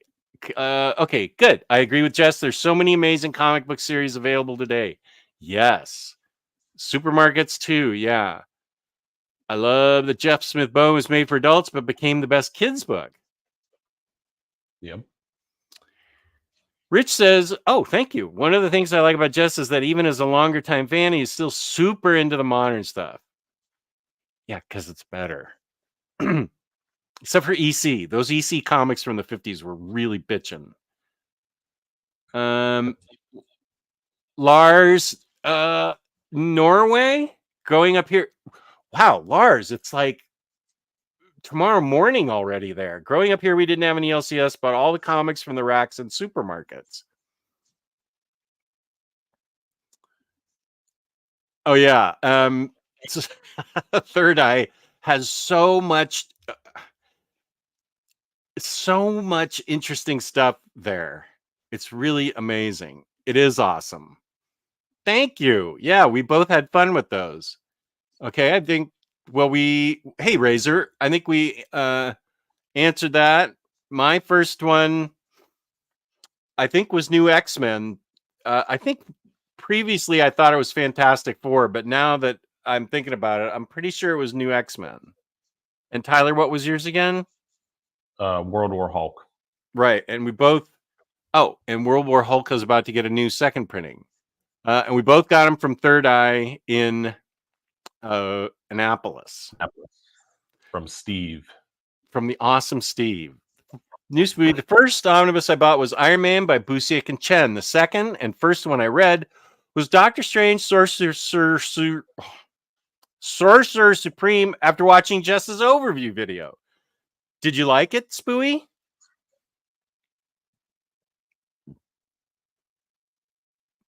Oh, and this is same with Terry. Same with me. Couldn't read properly and helped me read looking at pictures. That was in the 70s. Nice. Ex-girlfriend's youngest had issues with reading. I'd pick up comics for her as she liked cartoons. I think she saw them as one and the same. Piqued her interest and helped her focus. 12 bonus points for spelling peaked properly, Spooey. Nicely done. Nicely done. I would have put it in there. I would have been wrong. Okay, now you know. really got into comics spring of 21. I took oh yeah, you said this before. Took a comics class in college taught by the guy from Stuff of Legend, Michael Rake. We had to read Superman Red. I fell in love with it. The rest is history. Wow. He is such a nice guy. I met him at must have been Awesome Con in 2018 or something. He is a genuinely nice guy. Batmanda. I volunteer as a reading tutor and I read comics with my student. He's learning and having fun. Nice, Batmanda. Yeah. Yeah, I've heard weird things about Mile High. In Denver, I have heard some odd things about it. Here's AS. What up?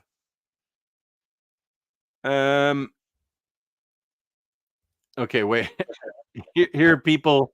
Oh, I went to Mile High. This was a tiny one that wasn't connected to the main. We went in there like every weekend to buy Hellboy and random things. My pal Spawn, the dude kept acting like we were going to rob him. It got old and we stopped going there. Top business there. Oh my gosh. That reminds me of a store. Okay, let's see. I don't think Kelly was born yet. So it must have been 1990 that we went back to Northern California. And I think my best friend and his wife lived in, I feel like the Napa Valley somewhere. And so I was looking for a comic book store. This was worse than Golden Apple. These people were old. You think I'm old? These people were way old. A husband and wife that owned the store. They actively hated their customers. I don't know why they owned a comic book shop, because you went in and there was like a ramp you walk down with a gate, and you had to wait to be acknowledged to be let in. I showed up, I think, right after school. So I think school kids were going in there. I think they just didn't trust people, because I went in there and they were looking at me like I was a thief too. And so I was looking at books and I saw the new Punisher and it was, I don't know, $1.99 or something. And I said, okay, good. I'm reading Punisher at this point. I'll buy this. They tried to charge me $4 for it. And I said, this book just came out. And she said, well, that's our price. And I said, okay, bye. And I just left it there. They were overcharging for new books and treating me like is that like the Bizarro Steve from Third Eye or what? It's like, don't come in here, don't buy comics, we don't want your money.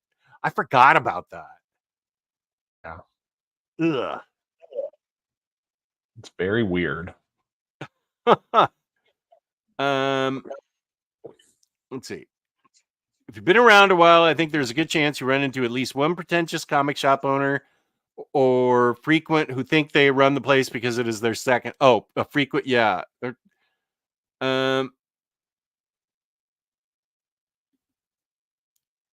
it seems like I kind of get the quizzing as speculators nearly killed our hobby.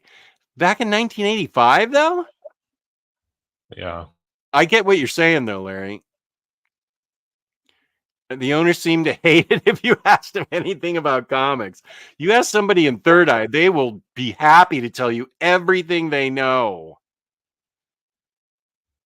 Let's see. Let me catch up the chat. Road will Hulk. Shot hops on. Doop doop de doo. It's fun to have new experiences and excitement. Comics will go to a place where no other mediums will. Really well said. Aspirational buying for the win. It's also your taste. I have some books that most don't want, and vice versa. Yep. Generally, Larry says a book needs to be a 7 out of 10 plus to stay in my library. But like Illuminerdy, I'm pretty easy on my books. Most stuff I buy ends up being an 8 plus, as Kristen points out. That means you love the comics you buy. I think that's really good. An 8 plus? That means you're picking out good comics to me. Speaking of good comics, this is a good time since Larry's here because we're having book club at the end of the month. March 31st, 3 p.m. Eastern Time. Larry and I are reading this book. Aerosmith, So Smart in Their Fine Uniforms. One of the best Kurt Busiek books ever. And yes, everything he writes is gold. This is the oversized hardcover that I got from OPB to give away. So I tried giving away a bundle of books earlier and exploded in my face. So I'd love to pair this with something else. But it was such a disaster that, let me see, can I pair it with something else? Yeah, I'll pair it with, okay, wait.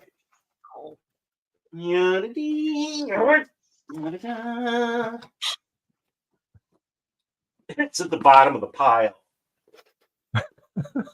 Okay. I'll pair it with this book. Where the Body Was. Ed Brubaker, Sean Phillips.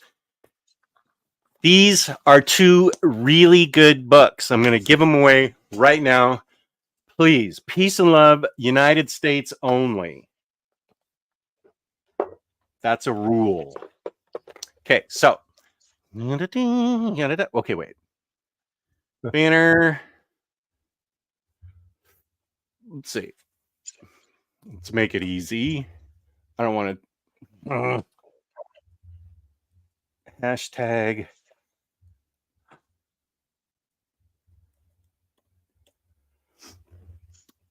Okay. There's the banner. Let me go to the giveaway tool. Live stream. Yeah, this is it. And it is.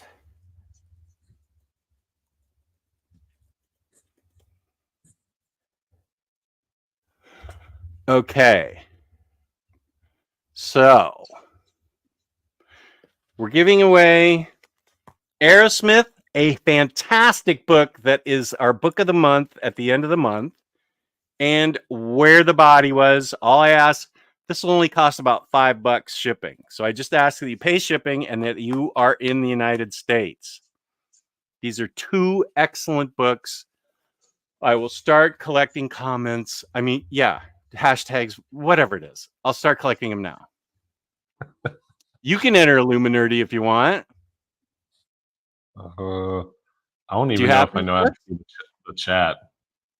Oh yeah, that's a problem. I don't think I can. I enter you can't put something in the chat. You can't post a comment. I would have to pop open YouTube and stuff, but okay. From StreamYard. Don't worry.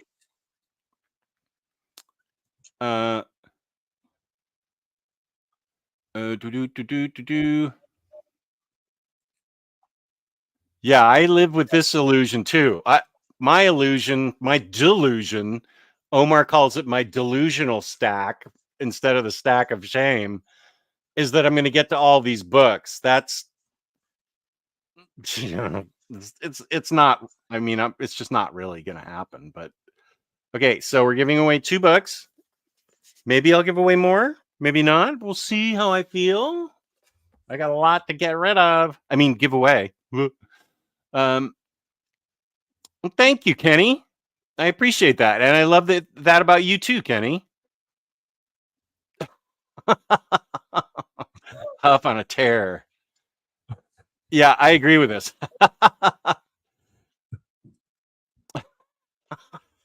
Huff, you're the best. I really love Huff.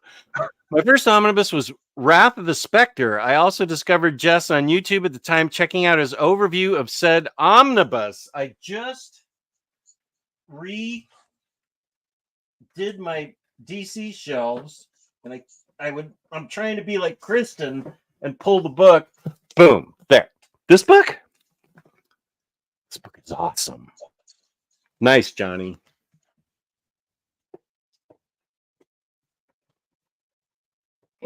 Okay. I did enjoy Doctor Strange Sorcerer Supreme Volume 1. Was hoping Volume 2 would continue with Roy Thomas doing most of the writing, but it was kind of all over the place with tie-ins and crossovers. Yeah. Oh, this is a good first Omni. That was great. That's something I could reread. It was I kept my hardcovers because that Omni was just way too huge. But Deadpool, yeah, that's a good one. Oh, Lars got ripped off. That's terrible. Balzad, where are you from? I'm trying to see I think what he you're. told me. I forget. Did he tell us where he was from? He said it in one of my live streams, but I can't remember. Oh, okay. I'm sorry you don't have. Yeah, that's what it was like. The 85-year-old owners were selling crack on the side.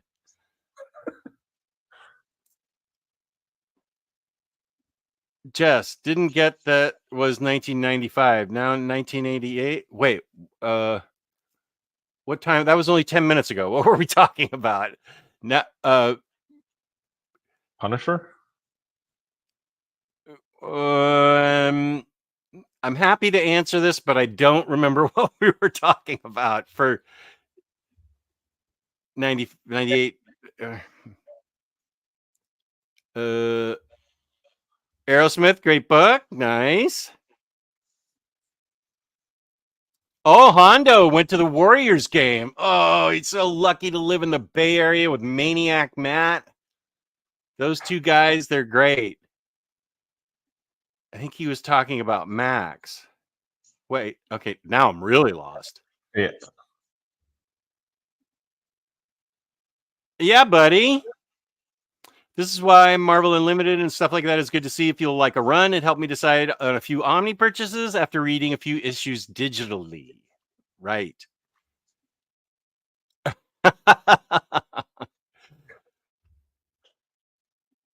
Yes, this is a copy. Both of these are copies from organic priced books, OPB. They sent them to me to give away. Damn decent of him. And I mean that. Really cool. I will thank him after this. Whoop. Okay, what's going on here? Have those so I won't enter. Haven't read Aerosmith yet, but I loved Where the Body Was. I'm the exact opposite. I haven't read Where the Body Was yet. I heard it's very good. Yeah. Aerosmith, hashtag Aerosmith. Let's see. Have I started collecting comments yet? 15 people. Okay. That's not bad. I'll leave it open for a little while. And now I'm totally confused.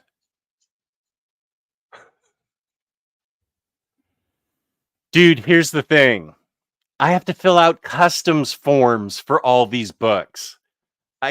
One person's in Canada and the other person's in the Netherlands. It's a pain in the ass. It really is. I'm glad you guys are going to be happy, but I got to fill out customs forms. That's not it's not happening. No, it was a disaster. Aerosmith. Good.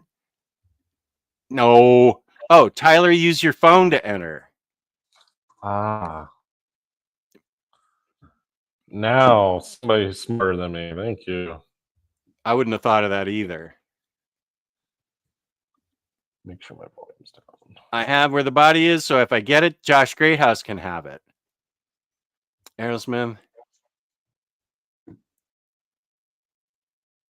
Yeah, I think he's going to his phone. But Larry, what was your earlier comment about 65 and 1998?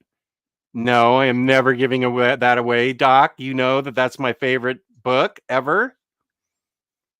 Up, Omnidog's Vault, Wrath of the Spectre overview. Oh, it was 2020. Wow. Thank you, James. Freddie says, I said it before and will say it again. Jess is a modern kid, not just at heart, but his reads too. Thank you, buddy. There we go. I haven't seen that one before. Oh, you haven't? Yeah, this one Uh-uh. works really. This one usually always works. Have you seen Dazzler? I think that's it. Oh, and if you're unhappy, you do 2 thumbs down and it rains. And I said there it is. Oh, I'm bummed out. But I'm never bummed out on this show. So thank you, Freddie. That's very kind of you. Hey, Canada. Hope you gentlemen are well. Congratulations. Nerdy. Big fan here. You got a big fan there in T. Hodgins. Thank you. Appreciate it. People who want to visit Illuminerdy on his channel, the description is in the description box. I also put in there my new favorite blog, The Comics Asylum, a link to that from my friend Tony in Sweden. And I think I accidentally put in the laptop pillow that I use to read Omnis in. So if you're interested in that, there's a link for that too. So I have been wanting to ask you, because of your wedding video. I don't know that everybody knows this, but is it okay if I tell this story? Yeah, no, you're fine. Okay. Well, because it's a personal story, but Illuminerdy's wife, who has on the Goodreads scale is a 5 out of 5, and on my scale is a 10 out of 10. She asked, I didn't really even know Tyler that well, but I checked out his stuff and I had seen him in the OPB chat, and she asked all of his friends to send in like a 1 or 2 minute video of what was the subject? How now I can't remember. Was the subject congratulations on getting married, or congratulations and like marriage advice? Oh. Yeah. Well, then if you're taking my marriage advice, you're always going to be happy. I can promise you that. But was this just the preliminary video where I was leading it off, or was that the entire wedding video? That was the opening to the wedding video. So yeah, that's the best thing ever. I thought maybe it was just like, because it was pretty long. Actually, I wouldn't mind seeing it again. Where did you? I forget where you sent that link. I'll send it to you again.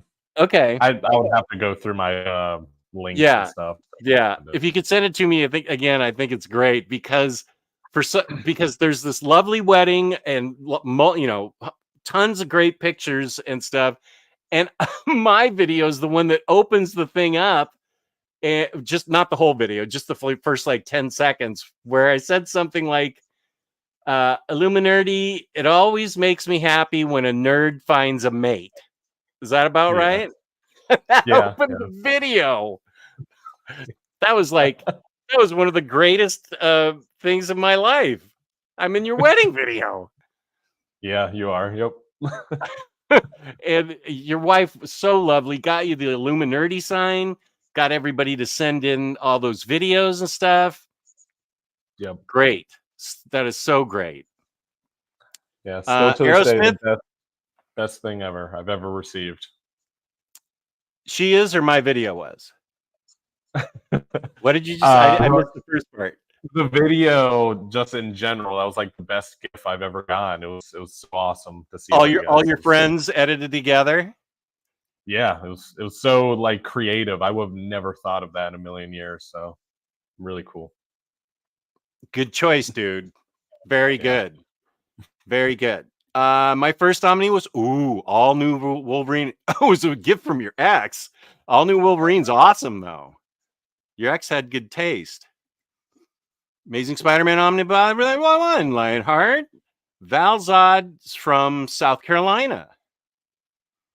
Oh, Sleeper. You had to wait a long time for a reprint for that.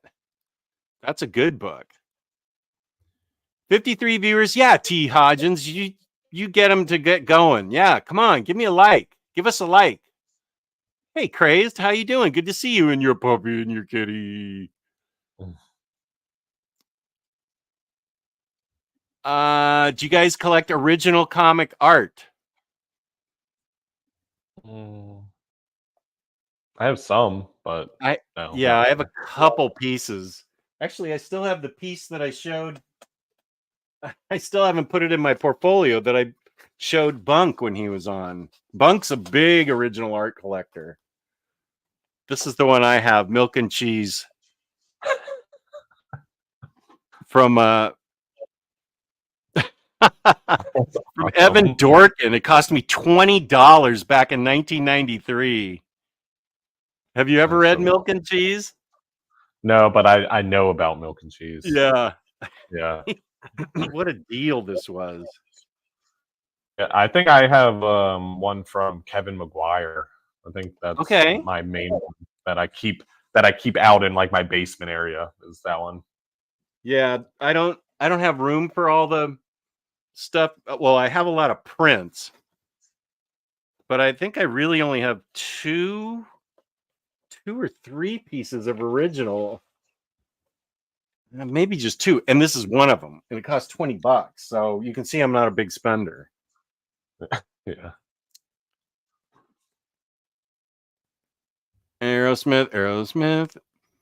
The unread library is more important than the read library. It reminds you of how much more there is to know, enjoy, but the apps change the equation on physical for me. I'm not sure I understand the last part, but I totally agree with the first part. That's a good way to look at it, AS. Well, thank you, Axel. I appreciate that.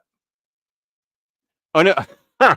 No, I'm having the people that win pay the shipping, Kane. Thank you, though. You can super chat me. I'll give half to Illuminerdy. He needs his shipping costs. He's the one moving. Well, Canadian post offices are way nicer than the United States post offices. We got to do it ourselves, buddy. If you want to pay the shipping on this, though, Chris, I'm going to the post office on Monday to fill out customs forms anyway. You can do it, but you got to pay the freight. Peace and love. Peace and love. My first time it was Walter Summers' store. I ordered it from Amazon. It got lost in the mail. Reordered. The next day it showed up on my door, so returned. And got going. Omnibus happened again. Oh my goodness.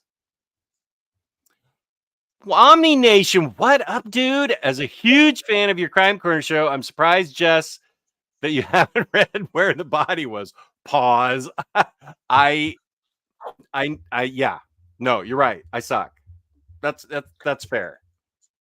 You're right, Omni Nation. I got to get Crime Corner started again with Bunk. He's a big crime fan. I shipped a 2-pound package with one book to France a year or so back, and it was $50. Money flying away. Emoji. Oh, there you are. Yeah. Did you? I was thanking them for the idea of using my phone. Did you enter? Yeah. Yep. Oh, okay, good. Oh. Just the 1985-1998. Was a reference to comic option owners quizzing before purchases and speculators nearly killing our hobby. Okay, yeah, you're right. The 90s, that was crazy. You're right, and I wasn't aware of it in 85 because I just got back into it. I wasn't aware of it in 85, but I remember the 90s now. Yeah, you're right. 100% right. Okay, I accept chocolate. Send me the chocolate. Yeah, Finnish from Finland. Finnish chocolate is actually very good. Yeah, because he always gets bumped. And here are my Sorcerer Supreme overviews. Thank you, James. Spooey asked for that.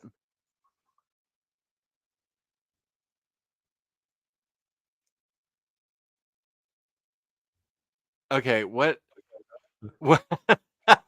I'm not sure Illuminerdy's heard of the very famous Nate Garcia who have you ever heard of Nate Garcia? No. Okay, No. he's a self-published independent comic book creator, that Huff sent me a huge stack of Goiter and Nate Garcia's stuff. And one time I was going, when after Huff sent me the books, I was looking through Nate Garcia's book, and I was going on the air. I was going, what the hell is happening in this book?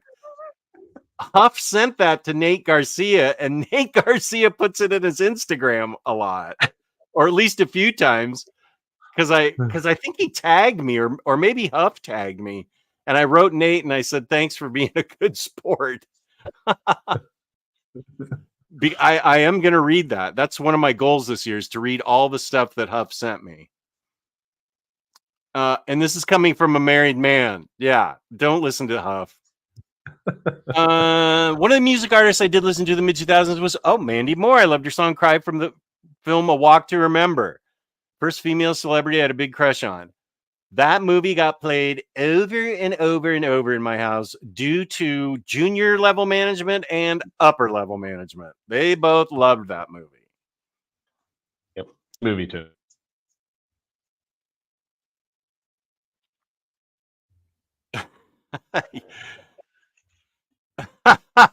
This I believe.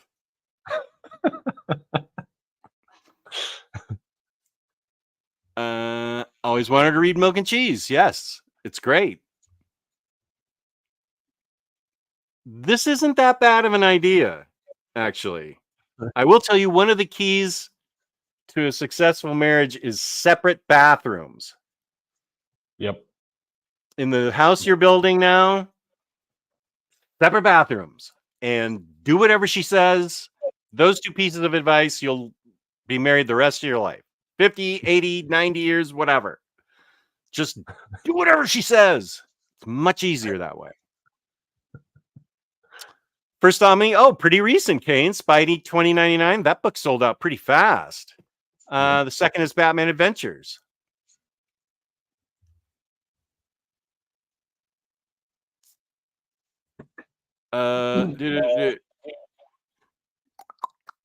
First Omni was Star Wars Original Marvel. Then I found Omnidog 2 years ago, and it's been downhill since then. LOL. How should I take that? Okay, so how are we doing on Aerosmith and where the body was? Okay, we've got 19 entries. That's fair. Okay, last call for Aerosmith.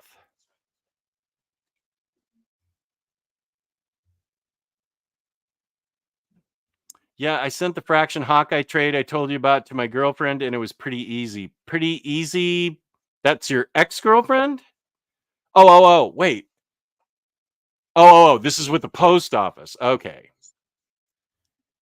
These way to shipping costs, taking care of books you can't bring with you to the move is to sell your house to another comic fan.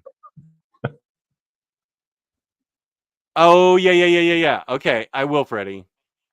Here's a good question for you as I go get the what's your favorite crime comic? Are you into crime comics at all?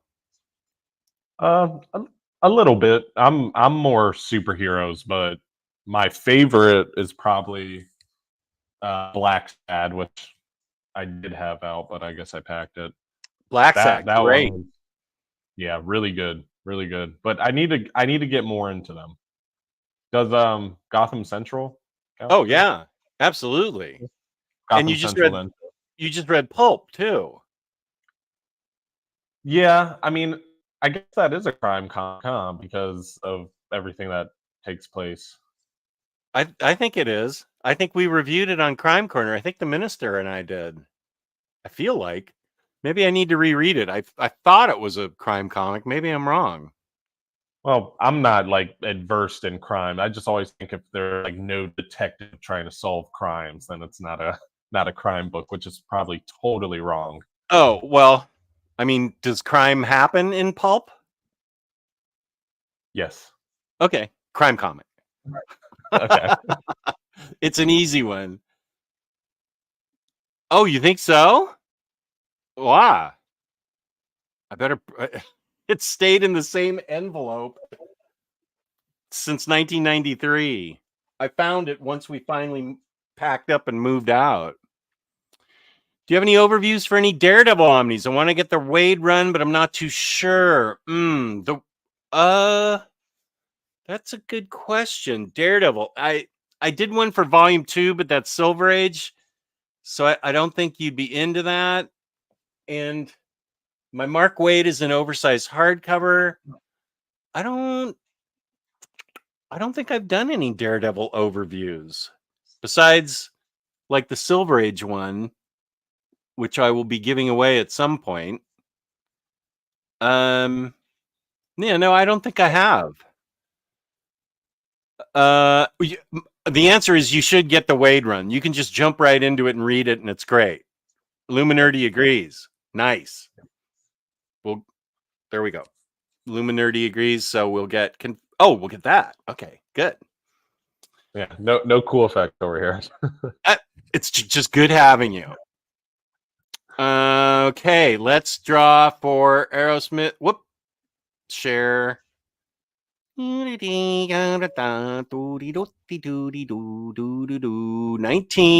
Okay. Is it showing up on the screen there, Illuma? Yes. Nerdy?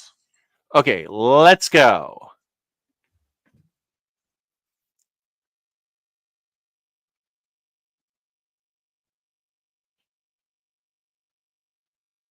Oh, next Imaginaut.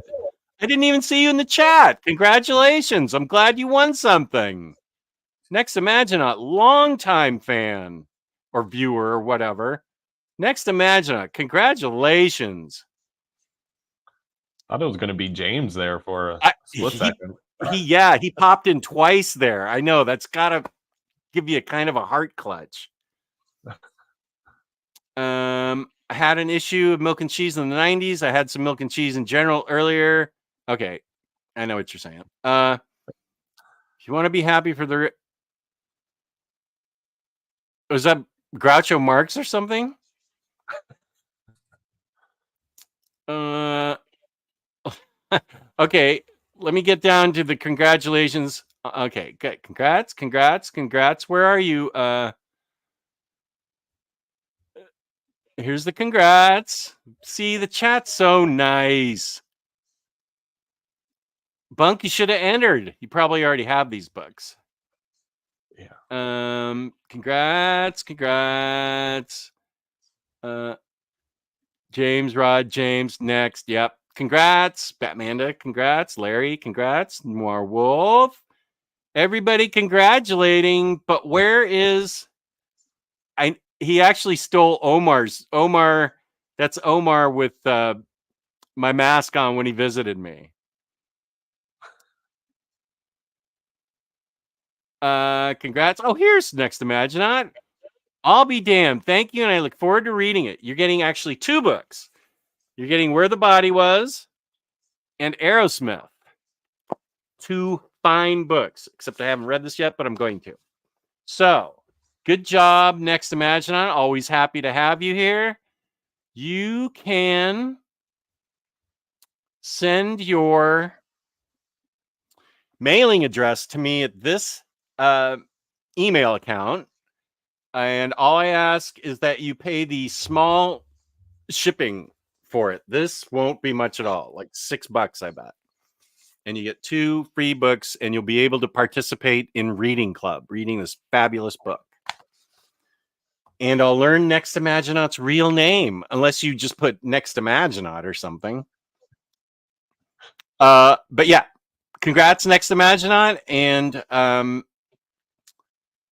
let me put this down here. Okay.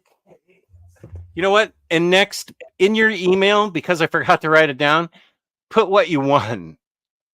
I have a big stack of books that I'm giving away, and I forgot to, although I think I know who these go to. Okay. Good job, Next Imaginaut. Whoops. Doop. There we go. Good. You know, Bunk, we need to review that on Crime Corner. Did we do Crime Corner yet on Gun Honey and Noir whatever? Noir Burlesque? Did we ever do that? I don't remember if we did that. Bunk, text me and we should get together on Gun Honey and Noir Burlesque. I feel like we haven't done a crime corner yet. Okay. Thank you. The answer is no. James knows. I appreciate it. Yeah. No, Noir, whatever. You know.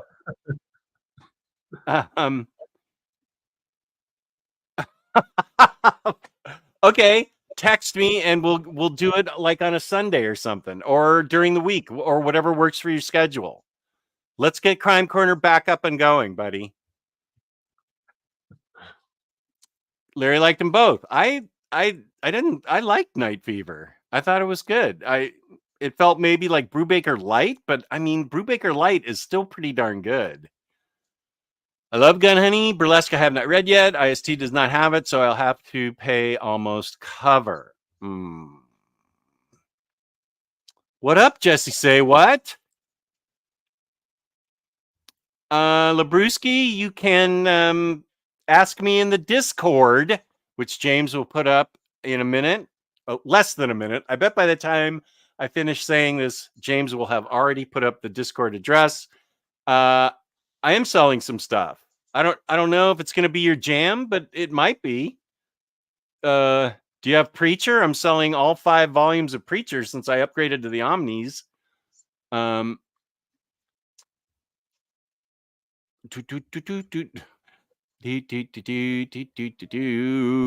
Okay, good. Good. Crime Corner is my favorite. That show is always lit. I like having Omni Nation in the chat. This is good. And I was right. There it is. There's the Discord. We should get to know Omni Nation better. Omni Nation, why don't you tell us a little bit about yourself? Let's see. Why don't you tell us, first of all, about your social media presence, comics. Tell us where we can find you, first of all. What is that weird flashing? Okay, Omni Nation. Yes. Like, you don't have to tell us where you live, but tell us maybe what your interests are. We know it's crime comics. That's cool. YouTube channel, your favorite books, maybe give us an age range of how old you are, how long you've been reading comics. Let's get to know Omni Nation Comics. Great channel, also. One of Omni the best. Nation, okay. Nice. What are you talking about? I can't even put up some of your comments. They're just such nonsense. Speaking of Gun Honey, have you seen the cover they released for Volume 4 yet? Oh my God, wow, might be the best one yet. For Volume 4? No, I haven't. Okay, well, I have other books, so just send me a message on Discord. Here's a question for you. Yeah, I'm on track. Well, I don't have a choice. Our house that we're in is sold, so we're done. We gotta go. We had to move out of our house completely before they'd even before the realtor would even put it on the market. Yeah, because we're building, we had to sell to pay for the build, and we are pretty much renting from the new owners. So we're living here, but they technically own it. Oh, okay. So you're renting from them. Okay, that's good. That's really good. We put that in the contract because the house wasn't ready. We're gonna be in between homes for like a month, probably. So. Yeah. Where? Okay. See you, Larry. Thank you for being here. Okay, wait. What? You're going to be in between homes for a month? Yes. Yep. So are you staying with relatives or? Yeah, I'll be with my mother-in-law. Oh, okay. Yeah, Mother-in-law That's for a nice. month. We'll have to bring all 3 of our dogs, a bunch of clothes. We're gonna be living in there upstairs, pretty much like an apartment. Oh, okay, good. That's not too Yeah. bad. Yeah, it won't be too bad. Yeah, I'll enjoy it. It'll be fun. Here's already the OmniNation Comics YouTube address. Nice. Chris, thank you for asking. Peter M is going to be on. Oh, yeah, Rising Phoenix. I need to get wait, let me write myself a note right now to get my schedule up. Peter M is going to still be helping me. This is part 2 of reorganizing my X-Men collection. And he has informed me that there will be episode 3. And that is a surprise episode once all of the X-Men get organized.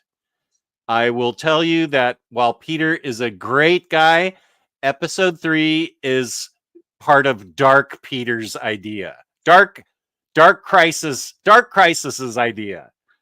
It's not going to be fun for me. I'm just going to give you that hint. Okay, so put up schedule.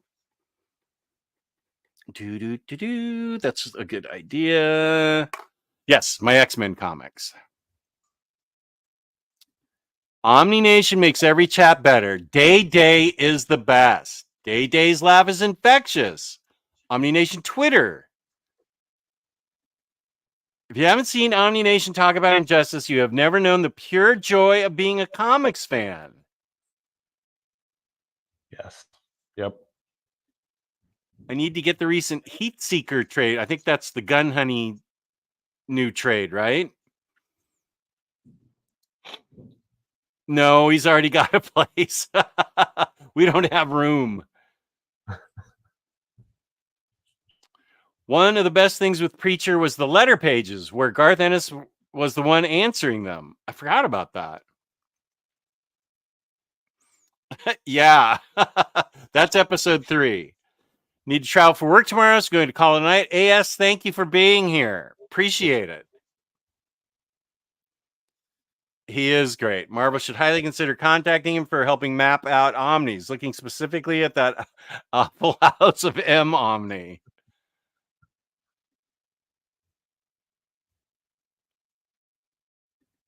That Gun Honey cover needs a paper wrapper. Wait, okay. Which one was that? For science, I mean. Is that the Heat Seeker one? Okay, where are you? Frequently visited. I'll just put. Yeah. Okay.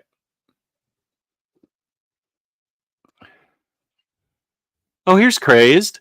Sorry for the delay. I was getting the kiddo to bed, but I'm doing good. That's good. Glad to see you're feeling better. Thank you. Thank you. I'm glad to see you, Crazed. Gun Honey Collision Course. Why do I have to type these characters in? I'm just getting into the stupid multi-gazillionaire's website looking for a book. Okay. Gun Honey Collision Course. Okay. Gun Honey Collision Course. Whoa. Oh, that's the Adam Hughes cover. Yeah. Nice. Wow. Whoa.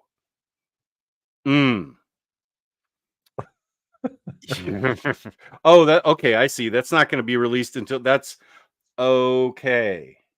That's not going to be released. Wow. Whoa. Very scientific. I was looking at this one cover and it did not look like she actually was dressed. Okay, she's barely dressed. Okay. Yeah. Okay, fine. Yeah, you're right. It should come in a paper wrapper. Look, I'm not trying to steal the show from Tyler. Haha, I'm just a fan in the chat. LOL, Hulk is my goat. My home is Las Vegas. I'm one of your biggest fans, and all my socials is coming back soon. Haha. I see a future appearance on Baturdays for you, Omni Nation. Everybody knows you but me. I don't like that everybody knows Day Day and I don't. How do you guys know Day Day? I mean, like, you know him on a first name basis. What's up with that? Also, I text Day Day a lot. oh, you He's do? awesome. Yep. And how did you get to be friends? YouTube. YouTube? Okay. That's Yep. fair.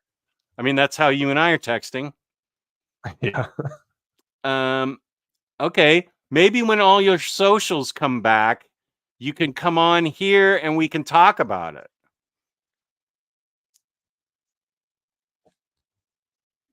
Yeah, this is true. Max and Freddie are already doing Dark Peter's job for the more modern stuff.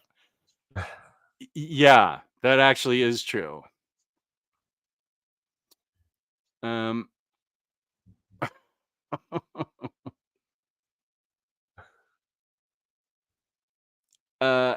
Okay. Next, imagine it. What are you talking about? Perhaps the self, if nothing more than an array of masks, and perhaps worlds may all but a stage in the infinite horizon of Omar's fantasy. What is going on in the chat? I don't know. I don't know. I really want a Civil War Omni, but I feared that would get the House of Omni treatment and might be all out of order. Yeah.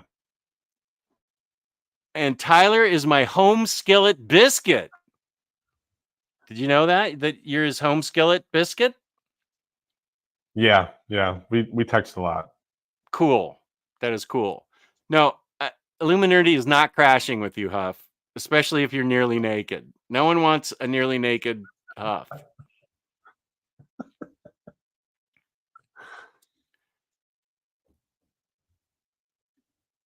Yeah, that was that was a real issue. They are smoking. Holy smoke. Yeah, that Adam Hughes, he knows what he's doing. That's right. That black bag. I forgot about that. Yep. First time learning about Omni Nation. Well, we'll be hearing more from him, I think. There, Day for Baturdays. I found Day when he was on OPB Book Review. Okay, so he's an old friend of OPB. OPB After Dark, when they did late night streams, is how I met Day. Okay. You don't have to say anything, Day. Everybody else is saying stuff for you. Day has been on OPB reviews a while back. Okie dokie. Okay.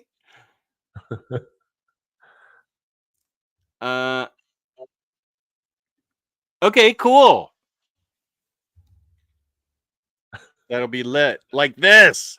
Yeah, baby. What's OPB? Why, OPB is where you can get your books with code Omnidog for $2 off.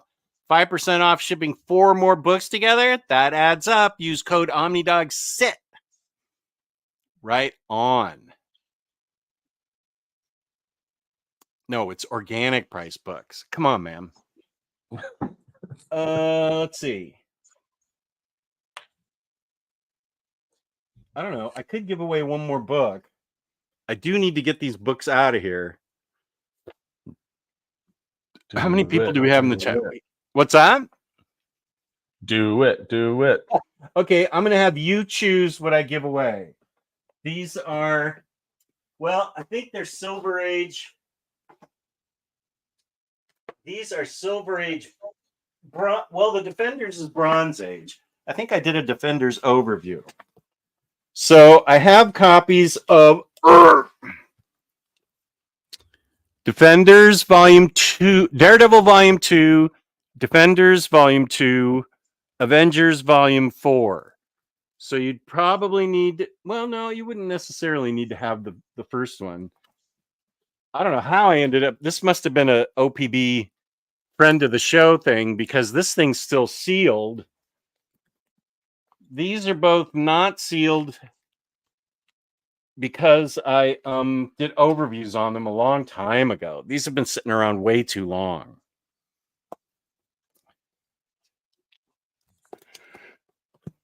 So which no, you cannot have naughty and nice. No. What do you think I should give away there, Illuminerdy? Out I'm of gonna these go three? with Defenders. Defenders? Okay. Yep. It's like gambling somebody else's money. This is great. Okay. Oh, and here's my oh, somebody's moving in on James territory. Ready. Whoa. What's James gonna say about that? Okay, so let me fix the new. Yeah. We'll give away one more book. I'll make this easy. Whoops, sorry, dude. Whoop. Screwed it up already.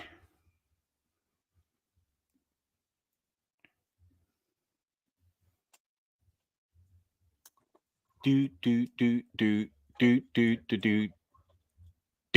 Okay, then I have to make. Think for it. What? Freddie? Yeah, James is not happy. I don't blame him. What's going on there, Freddie? Wow. Stepping on some other people's turf.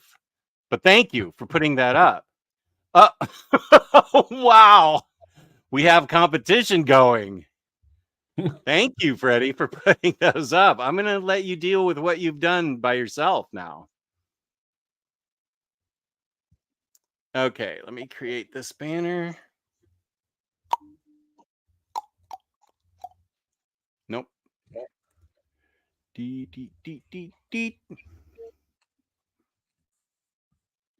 Okay, so I have everything set up. The book is Defenders Volume 2, US only, please. All I ask is that you pay shipping and you get a free book. It will be well packaged, I promise you. This is the actual book I did the overview with. I should even put the it's black. I can't sign it. You will get the Omnidog stamp though on your box if you remember to look. I do have a stamp. Okay, so everybody interested in this? Go right ahead. Did you read any of the material from any of those 3 books? Maybe not the omnibus. I read all of Daredevil. I read half of this. This was actually, I thought, fairly decent for a Bronze Age book.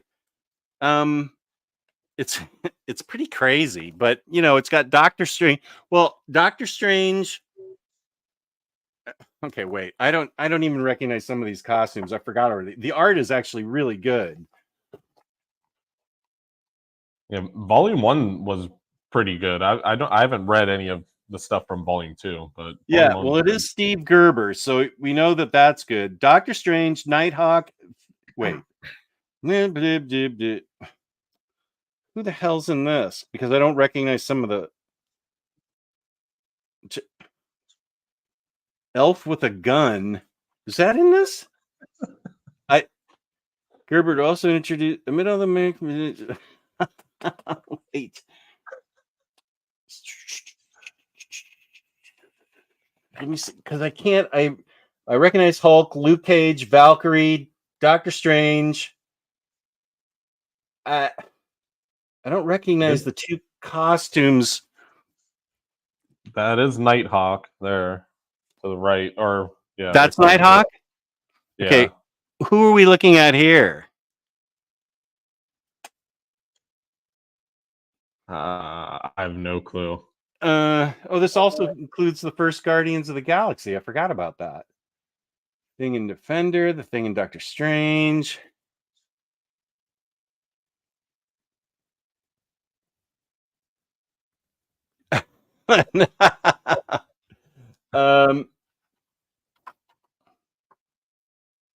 Those books are fun because it's a team of kind of obscure characters minus a handful, which is always fun stuff. Yeah, like that. I agree. When he like levels up, Steve Gerber's good at leveling up those C-list. The female Red Guardian. Okay. Thanks, Rich.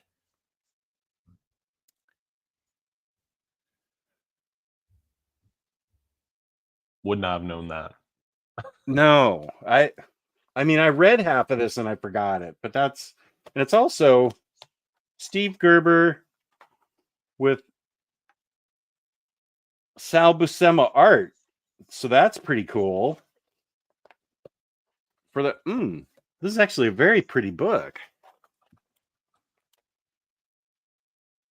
Oh yeah. And late bronze is kind of where I start reading comics, but I do dabble sometimes in some of the more early bronze. Like I could read that definitely. Yeah. Nebulon, the Celestial Man.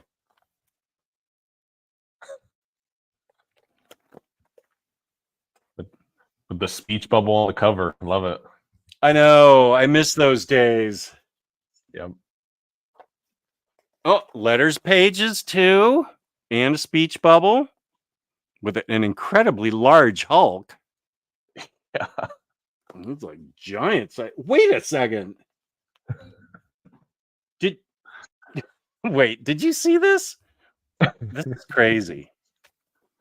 Look at that dude. What the hell?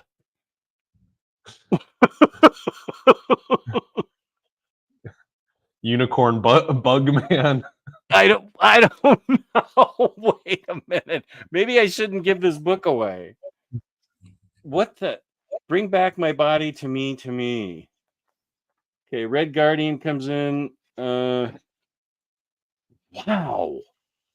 Oh, yeah. I do remember this. Okay, this is insaniac stuff. Yeah. Wow, that panel to the right. Wow.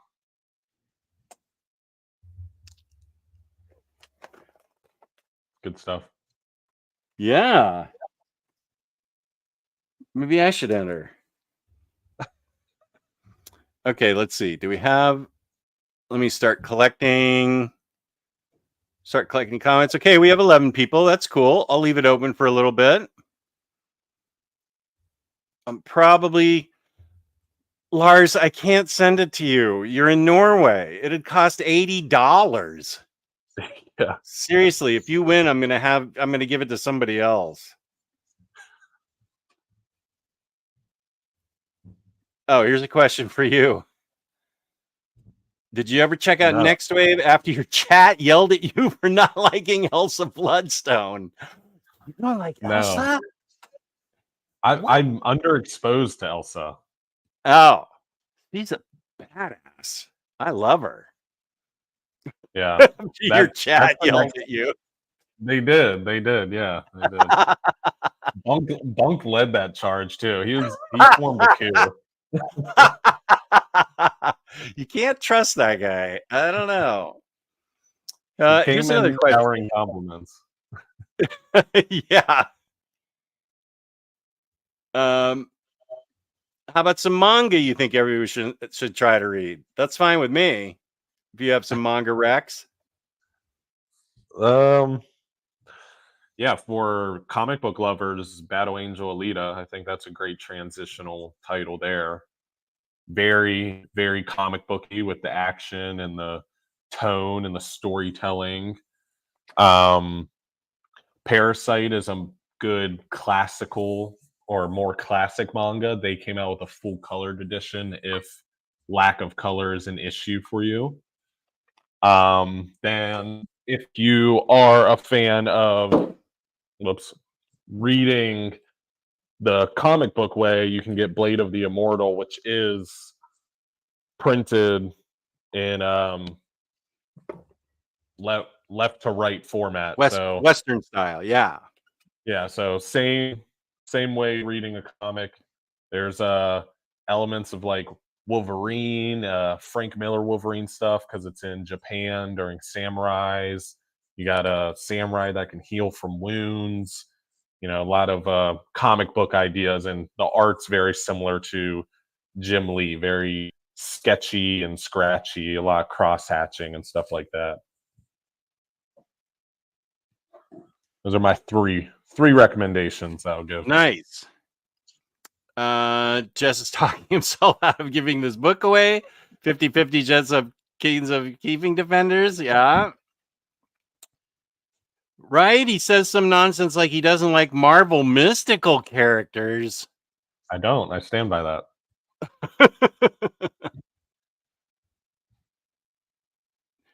This is about Defenders. The headmen were weird, including Ruby Thursday. I think that's where I just was showing you that weird art. She's got like a red globe on her head. Yeah. Is this Ruby Thursday here? What's happening? God, this is really my kind of book. I forgot about this. This is insane. When you have no headliners, I mean, you can tell any story you want at that point. Yeah, you're not messing with any continuity, I guess. It's a good point.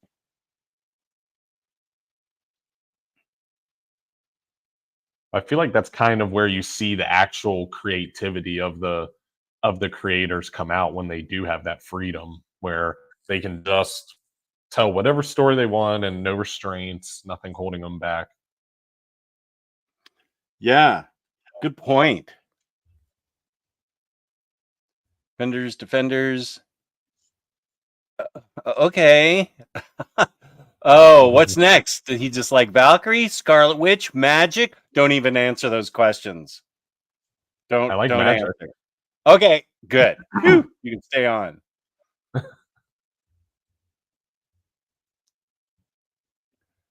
All right, Next Wave Volume 1, it was a lot of fun. Need to read number 2, sad it's out of print. No, I will be re-gifting it if I was to win. Lars, that's very nice of you. I'm yelling at Tyler for this now. Bunk wins again. Bunk's an instigator. No, this is wrong. Next Wave's awesome. Huff, how are we even friends? Next Wave is great. Also the run where Stuart Immonen's art went It's also the run where Stuart Immonen's art went next level. Kane loves manga and anime. Kane knows. We are cookie buddies and fear of heights buddies. I am also scared of heights. Ah, nice. Jess, we need a Batman giveaway as this is Baturdays. I don't have any Batman books. Actually, I'm getting exhausted, but next Baturdays, I actually do have a couple Batman books that I can give away. I'll do that next time. I'm running out of energy here. I'm starting to blink. Let me put Defenders over here.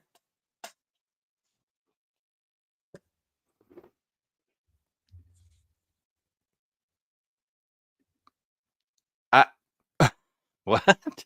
I don't remember that. I did say Wolverine. I don't know about Elvis, but I did. Huff is wrong, but also right. Read Deadpool by Kelly Thompson for more Elsa. Kelly Thompson's great. Is there any Omni or something that has Elsa Bloodstone in it? She was pretty cool in that. She was cool in that Werewolf by Night special. She's in. I feel like she's scattered. If she was in the Death of Doctor Strange. She was in Next Wave. She's kind of an underutilized badass character. I can see why you probably don't know her because she hasn't made enough appearances, especially in the modern era. Boy, that special, that Werewolf by Night special, I should watch that again. That was great. I don't mind manga, but I don't like having to read it backwards. That's where I struggle with it. So this is, get Blade of the Immortal. So this is where I have to come to interact with Bunkmess to be on comics. Got it. Yeah. His channel is a great spot too. Bunks, yes. He was guest a couple Saturdays ago. Superman Meshi. I've seen that. That's Superman eating food, right? Yeah. Oh, here we go. Two-parter from Next Imagine That. I'm not a Defenders fan, foremost because of the mediocre art of the early issues, but I had to make a special exception for that volume 2 on account of the deep surreality of Gerber's run. Where's part 2? Here it is. It's lesser but still unfettered Gerber, and in my opinion, indispensable for fans of his Marvel work, and highly recommended for Silver Age Doom Patrol fans. Okay, I may be keeping this book. How can I enter? Let's see if I can enter.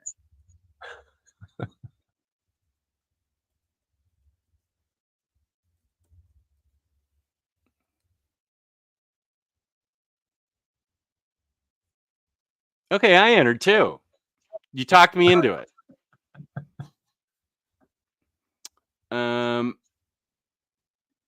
Day says Bunk's channel is super underrated for no reason. Agree.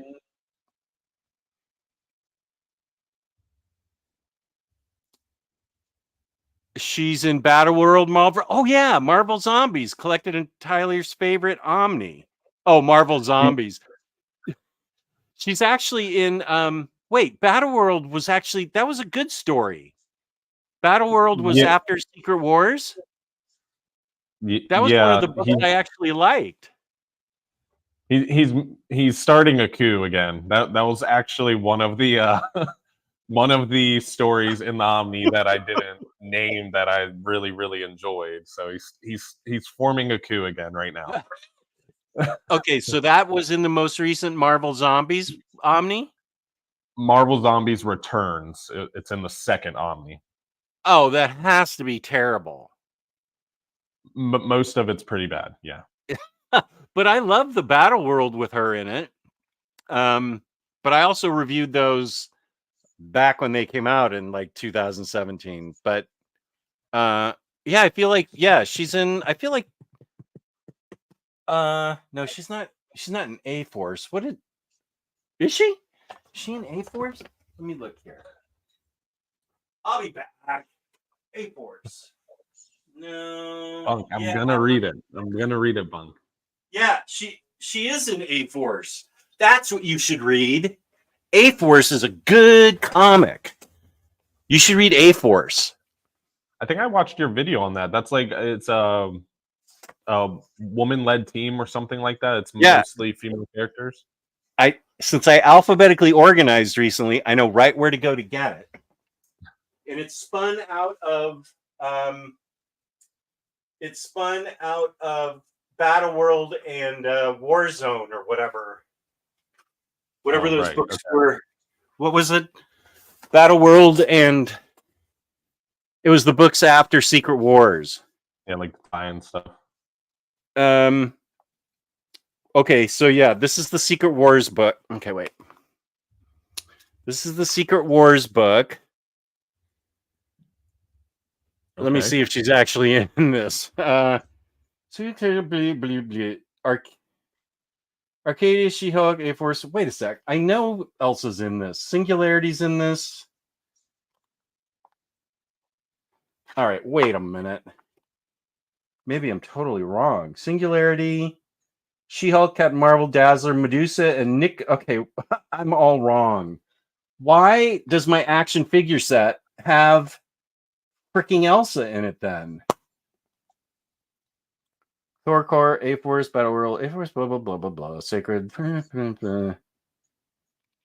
Okay, somebody help me out here. What am I doing wrong? Captain Marvel, Medusa, Singular. She's not in any of these. What? Why is she in my action figure set then? It should technically be Bunk's responsibility. He has to name every comic Elsa ever appeared in. Okay. In the yeah, since he's the first of all, I would recommend reading these because they're really good. Okay. Kelly Thompson, G. Willow Wilson. I think this is G. Willow Wilson that wrote the second ones. Marguerite Bennett and G. Willow Wilson. Yeah, these are three really good books. A-Force books. But okay, Bunk, explain why my action figure set has Elsa Bloodstone in it, and it's not in the comics. What? Explain yourself.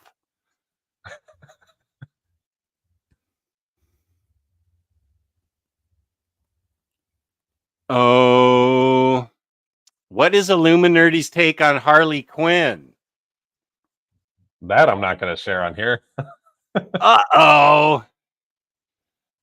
Jess, if you ever give away your Silver Age superheroes, is Volume 2 badly out of print? I'm sure it was at Ollie's for $10. Yeah.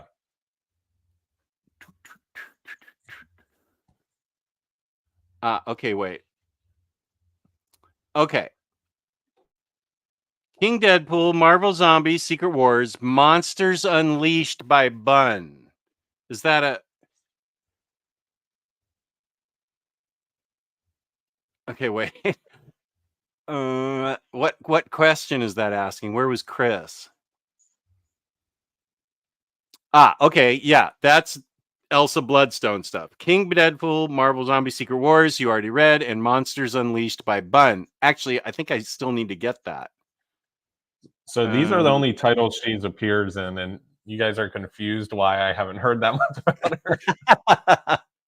I mean, and I feel like she was on the cover of Death of Doctor Strange, even though I read it a while ago. I'm pretty sure she was in that too. Whoa, wait. How are you coming back with your old name now?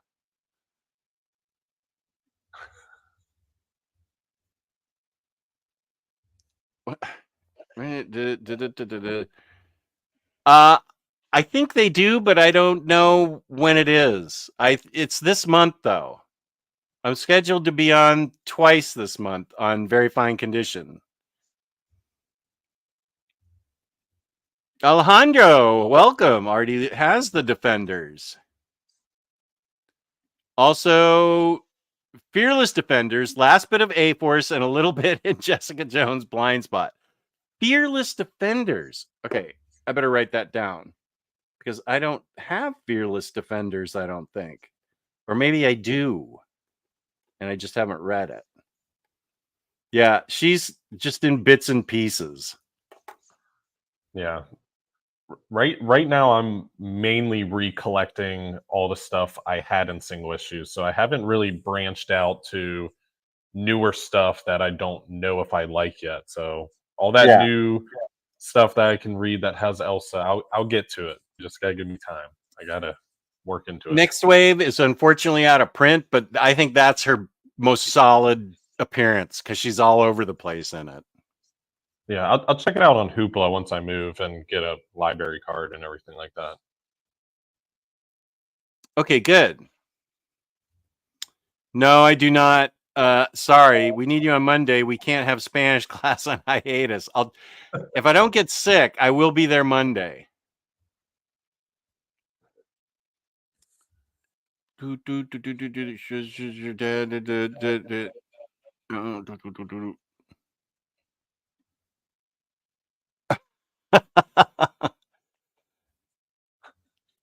Yes, you are. That is actually true, but this is also true. Battle World Marvel Zombies, that's one of the ones I really liked. Here it is. Wow. Omnidog developed graphic novels that are under the radar. Gems. A-Force. I forgot I even did that. James, what year was that? I watched Thank that you, one. James. Oh, you did? Yep. Oh, okay, thank you. Sato76, I like this channel. I think I'll stay. Anyway, we can get rid of Bunkmaster B on Comics and Great House. They're the worst. Thanks for having me, Omnidog. The chat's fighting with itself now. This is answering CNN. One sterling recommendation would be Marvel's colorization of Akira, but you'll need to settle for scans unless you're willing to pay through the nose for it and have room to store the singles. You have that box set behind you. Is that all in black and white? Yeah, that's the hardcover manga 35th anniversary edition, but they did put it in. Was that That was the print of Marvel, which is escaping me, but they put out Akira in full color comic book style. So that's a great way to read Akira. But those are pricey, really, really pricey. Mm. Okay, Lars really liked the first Kirkman Marvel Zombies miniseries. I grabbed that A-Force trade paperback at Ollie's for $4. I thought that was out of print. Good for you. In the end of A-Force. And for that, they gave her an action figure. Let's see. Where is she?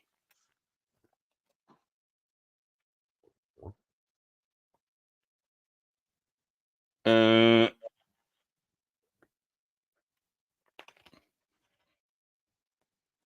need to reread this. This was really good. But I'm not seeing Elsa. I think they need to bring back Singularity. She was a cool, very cool character. Dazzler, yes, I see. Dazzler, Medusa, Singularity, Captain Marvel, Elsa Bloodstone. Yeah, like the last story of A-Force. Thank you, Freddie. So that for that she gets an action figure. Okay.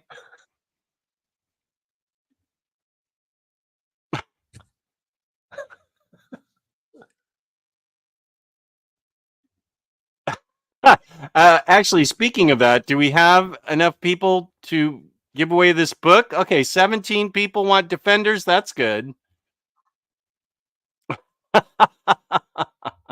He thinks Pharaoh Lad is great. Everyone does. You know that, Huff. Fearless Defenders goes after fear itself, the fearless. It's part of Bun's Valkyrie story that ends with as Guardians of the Galaxy. Okay, we'll talk about this, Freddie, in the chat afterwards. Oh, beginning of 2021. Thank you, James.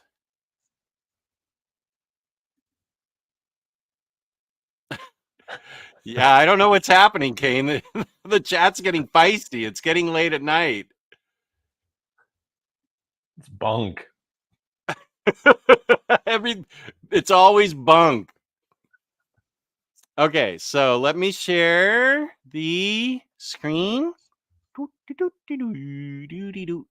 Yeah, share. Defenders, last call for Defenders. Are you seeing this, Illum and Nerd? Yep. Okay, good. Ready? Oh, just got a last one. 18. Okay, last 10 seconds. 10, 9, 1. Okay, draw. I saw Omnidog's vault in there.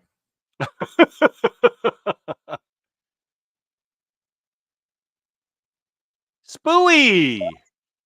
Good for you! Yay, Spooey! Congratulations!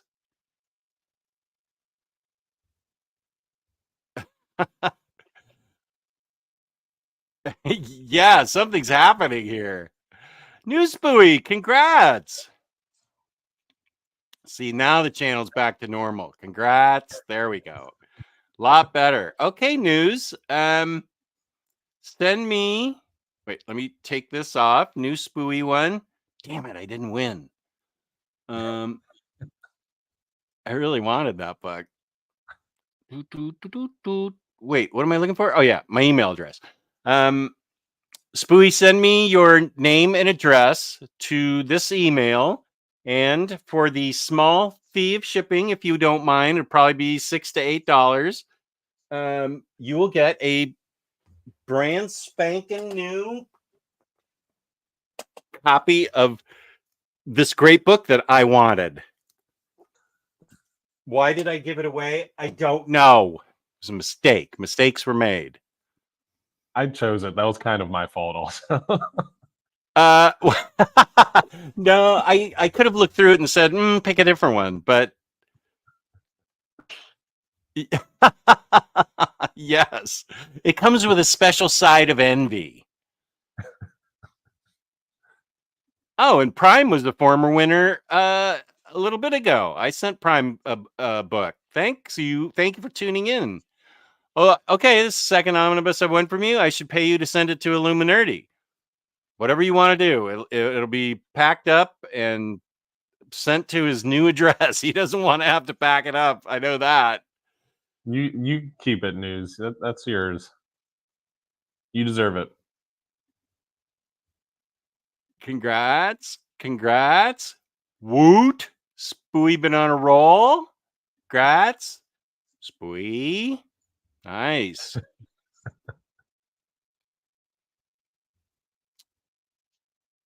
No, it's okay. No, it's okay, Spooey. I was pretty much kidding. I will serve it with a side of envy, not a side of spite. You can have a little dish of envy, but not spite. I'm happy that you won. You always tune in. This is what I like to do now. Instead of a big giveaway where I have a bunch of people, maybe I'd grow the channel with those people discovering the channel. But this way I give it to viewers who constantly tune in, and you're one of those. So I'm very happy to send it to you, Spooey. Really, peace and love. Peace and love. I mean it. I really want you to have it. No, wait, I'll give you, can I do both? There we go. Yeah, peace and love. Day-Day's happy. Nice. Thank you, Kenny. Always good to see Kenny. Okay, 5-minute warning. Have we not talked about anything that you were interested in talking about? Illuminerdy? I feel like we covered a lot. Yeah, we covered a lot. I mean, that was really the main point of interest. Is just I always was curious, people that read through so many eras, if they preferred an era and what kind of kept them in the comics. So we hit it out. I was happy with the answers. They're very interesting. I will say that the most interesting and favorite period that I'm waiting to collect, and everybody's heard me say it before, is late Silver Age, first part of the Bronze Age for Batman and Superman. That's when the writing was really solid and Neil Adams burst onto the scene. I know he did X-Men prior to it, but his work just shone so brightly on DC's pages. He was like a cover artist, and he did his own. That's when he was brilliant, and Denny O'Neil's writing was brilliant. Even the 68 period, Neil Adams was assigned World's Finest, so I can't wait to see that get collected. And the stories were kind of okay, but his art made everything better. That's the period I really want to see collected soon. DC's releasing them at a glacial pace. But I think that's my favorite era nostalgia-wise, and also because the art and the stories were such a ground-shaking shift. But this modern stuff, well, I guess the modern stuff couldn't have happened without the earlier stuff. So because it's an evolving medium, which is great. So back when you were first kind of getting into comics, or actually becoming like a comic book fan, would you say the community, because I've noticed how much the community has grown in popularity just in recent years. So like back then, was it more underground, not a thriving, culture like it is now, where everybody from everywhere is coming to join the community? Yeah, it was, I'll say a friend of mine and I had my driver's license. So I was 17. I think he was 16. So that would have put it at about 1976. We went to San Diego Comic-Con, and it was like a big room with nothing but comic book dealers. And, he was the smart one. He's like, yeah, I'll take this Amazing Spider-Man #1 for $150. And I'm over there going, dude, I'm getting like 10 Superman for $1 over here. What are you doing? So, but it was all comic dealers. And of course, I couldn't go to San Diego now. It's just way too people-y. But you either had to find them on the spinner rack at a drugstore, and it wasn't always a given that you would get the next issue. They weren't as episodic, if that's the right word, like with 6-issue arcs, like is common now. But I remember there was a 3-part Action Comics one that Neil Adams did the cover for, where Superman was suffering from a kryptonite type of virus, a K virus. That was like a 3-issue run, and I missed the middle one. I went every week, but they didn't always stock. Right. 1 week Hawkman would be in there, the next week Doom Patrol or something. You never knew what you were going to get. You could never count on anything. Used bookstores were where I would find a lot. In LA, I would visit my brother every summer. He would take me to Yellow Pages again. We'd look at bookstores in the Yellow Pages and see if they said comic books, and he would take me there. He's 14 years older than I am, so I would go down there and we'd bomb around LA because that's where he lived. But that's where I had to go get any back issues that I either missed or didn't own. And I would say books were 15 cents then, and the books that I bought were either 12-cent books or late. I didn't get any Golden Age books. I got earlier Silver Age books that were a dime, and they, I bet they didn't charge me more than $0.25 a book, so that I would come home from LA with a lot of comics. And then I remember being 15, and in San Jose, my mom's cousin lived. She was a very nice woman that I would take the bus up to. She had an older son and a younger son. I was like right in the middle of them, and I got along well with them. And so she agreed to take us to a comic book store in San Jose. And so it was an actual comic book store, but it was about as big as this basement room. It was pretty small. And okay, wait, what year was this? I couldn't drive, so I took the bus up. So this was probably 74. And as we're leaving, Aunt Patty goes, "Okay, guys, come on. Let's move. I'm like, what's happening? And I look back and I just see this woman dressed in a dress. And I was like, what's happening? And she goes, after we got in the car, I go, "Aunt Patty, what was the big deal?" And she goes, "That woman was really a man." And I just went, what? That was my first experience with a transvestite. Peace and love to all transvestites out there. That was just my first experience. So peace and love. I have no issue with it whatsoever. Live your life. But my Aunt Patty was having none of it. She was like, "Let's get in the car." Like something would happen to us. But I mean, that was the first time I ever saw. So, peace and love to all transvestites out there in the San Jose area. That's so crazy. The way things have grown too. Like, I think it's jarring to me being when I was a kid and like hiding my superhero shirts because I didn't want to be picked on. But it's probably even more jarring for you because it's like you were at San Diego Comic-Con and it was just a room, and now it's this massive flourishing community where people are buying superhero shirts, flaunting them, selling them for large amounts of money, and comic books and omnibuses and stuff like that. So it's so crazy to think about that's what it once was. Yeah, that's a good point. But I don't remember a whole lot of comic book merch back then. Like if I could have worn a Superman t-shirt, I probably would have, but I don't ever remember seeing any, because there weren't any Targets back then, or Kohl's or anything that might sell pop culture t-shirts. So I can't even think, like, toys. There would be superhero toys. I remember there was a JLA headquarters one, and there may have been a BatCave one in '66.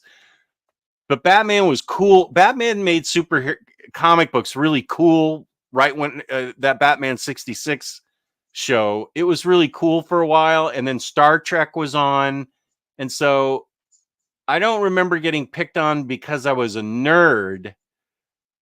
I remember getting picked on because I had a smart mouth, and I probably deserved it. I don't remember. I know what you're saying though, but there was no. I don't remember. There's certainly no hoodies or sweatshirts. Nothing like there is now. Yeah, probably wasn't beneficial to them back then because that fan base wasn't there that would buy them. So they probably didn't want to spend the money on making it.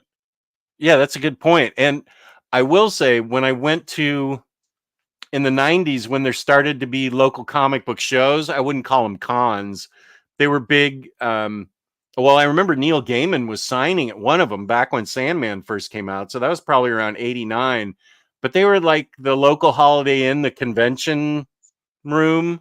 It was a good sized room. Oh, what was my point? Oh, that I was surprised and delighted to not only see women in the crowd, but families, like husband and wife pushing their kid in a stroller or walking their kids in. And I was like, whoa, there's women and families in comics now. This is awesome. And, you know, it's, you go to a con now and there'll be a ton of women and the families thing. Well, now families will dress up like there'll be a family cosplayer thing, and I think that's the best. The little kids in an outfit, and the parents are in outfits. So that surprised me when I went to my first show, probably in '89, I would guess. And that's where I ended up picking up all the McFarlane Spider-Man books. I remember being outraged at having to pay $10 for Spider-Man 300. Wow. I said, this is like a $3 book, $10. But yeah, he was the hot guy, of course, back then. And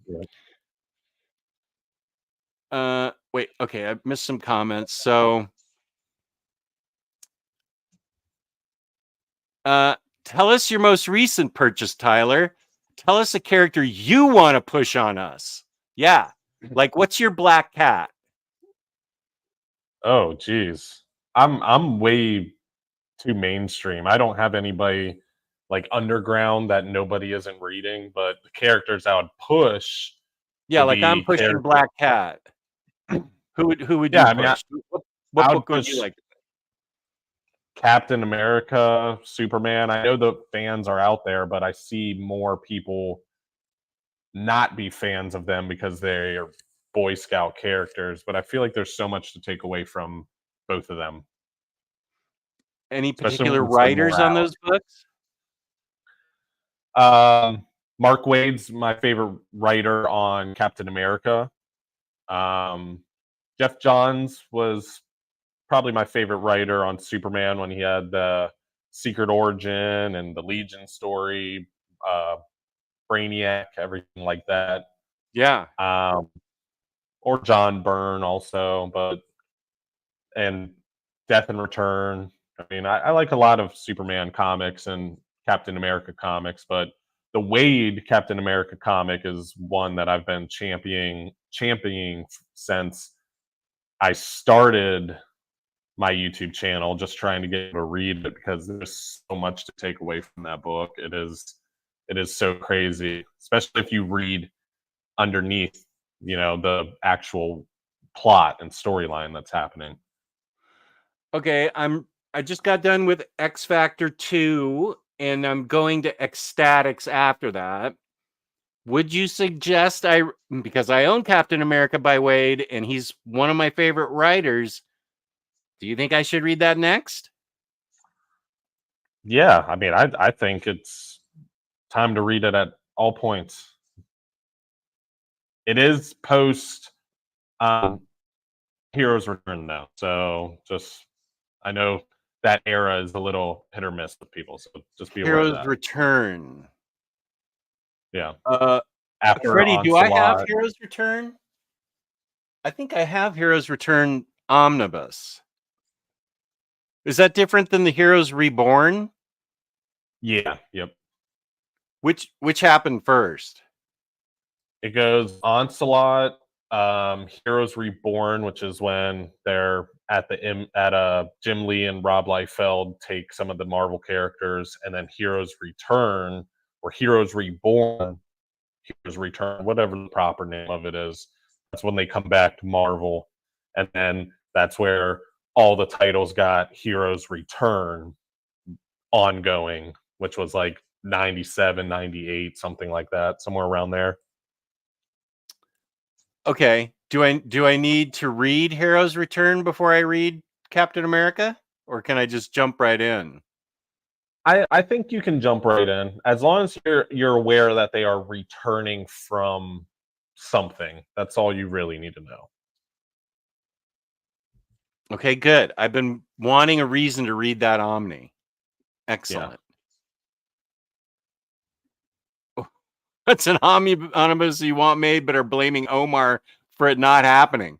The chat's getting a little cranky again. Yeah, yeah.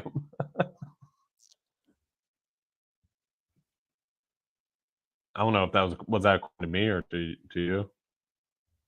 I think he was just being funny since he's a mod now for some reason. Doc says, I think the 80s is the most groundbreaking, but that the 2000s had the best overall period for Marvel and DC. Almost all the superstar writers and artists were with the big two. Totally agree. Oh, yeah, the kids you hung out with and traded comics with. That's a good point, Rich. I would go over to kids' houses that I knew were comic book collectors, and we would trade books. And we'd have big comic book reading sessions. That's how I found other books. Yeah, early 2000s was anime was just coming onto the scene. Comic books, you were still like a loser if you liked comic books. So it was very hide who you were. You know, you didn't want to be picked on. I had like the Dragon Ball Z backpack. Want to show off too much? Yeah, at least in my area, at least. Huh. That's not cool. Yeah. Friends come and go. Yeah. Prime says, hi, Omnidog. Hope you're doing well. I am, thank you. Try to catch your streams live when I can. Missed a good part of it tonight, so I'll watch it later. Good to see you, Prime.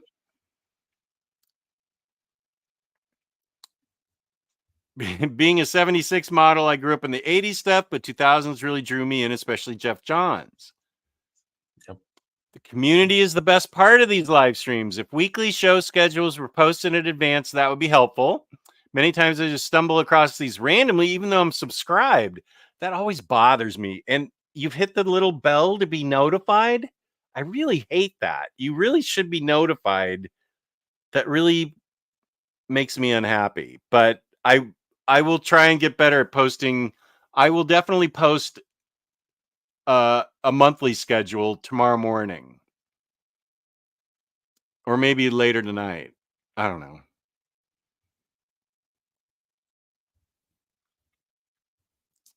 I used the phone book too. Would have made my parents take me to some strange but awesome bookstores. Same. Whenever I went traveling with my parents in California, I would always look up comic book stores in the yellow pages or bookstores. Yeah, that's right, Prime. Same. Macy's. Oh, Johnny's almost my age. So Macy's and or JCPenney's have both DC and Marvel Ringer T-shirts and underoos. I remember underoos. I remember on 1991, the 66 Batman series going back into syndication thanks to the success of Tim Burton. Seeing how popular graphic novels and manga are today makes me happy. Nice. Hi, guy. Hey, it's Cage. What up? Good to see you. Do you recall Two Guys stores? No. I grew up in California, and then I moved here. But I don't remember Two Guys. Fans just like us, all here in the chat, over the years have contributed to growing this amazing hobby as well as the annual cons events into a full-blown industry. That's right. Nobody makes fun of me. I know that. It does bother me. People make fun of me when it comes to my hobby at comics. At the end of the day, an adult is writing and drawing comics. I also have a smart mouth when it comes to comebacks. I I people have a lot. I will say I do not have any adult friends in this area, nor have I ever really had adult friends that are into comic books. Everything's virtual now with YouTube and Facebook and stuff. But our quote normal friends come over and they're very interested in the YouTube show and all my books and stuff, and they think it's interesting. Some linger longer, some just take a quick glance and go back up. But nobody ever makes me feel less than. So that's always cool.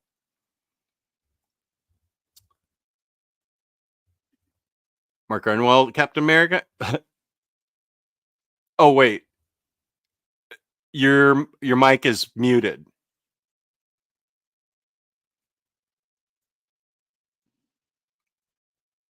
Can you speak?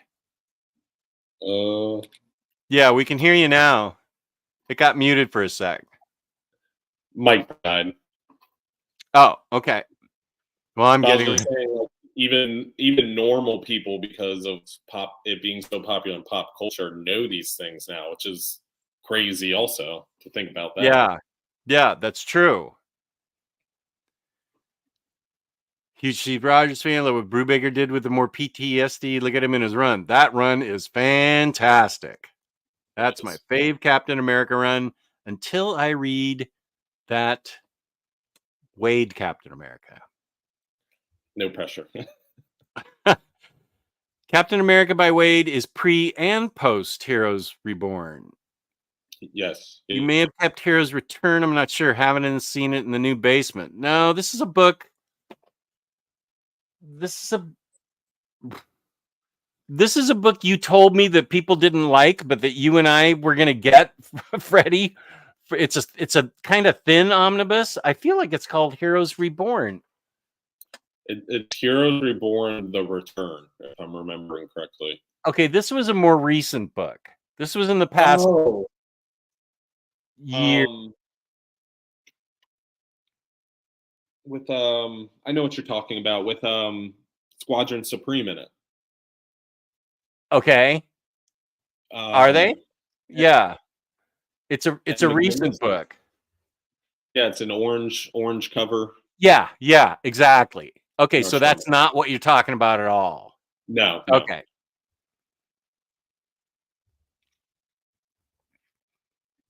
Oh my gosh, why are you putting this in the universe, James? That is so wrong. Oh, except for the Inhumans omnibus. That's okay.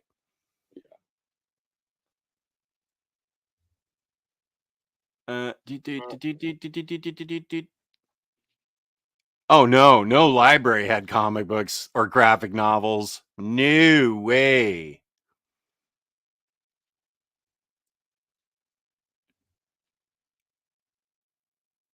I'm surprised Latino in the Latino country, everyone was a DBZ fan, but people hated. I pushed the animated crossover of Batman, Superman, World's Finest VHS. Yeah, I just saw that. I forgot that Mexico was crazy about Dragon Ball and would fill stadiums with people anytime a new episode would come out. Well, just a minor suggestion. Wait, was that I put a schedule up? What are your... Now I have to go back.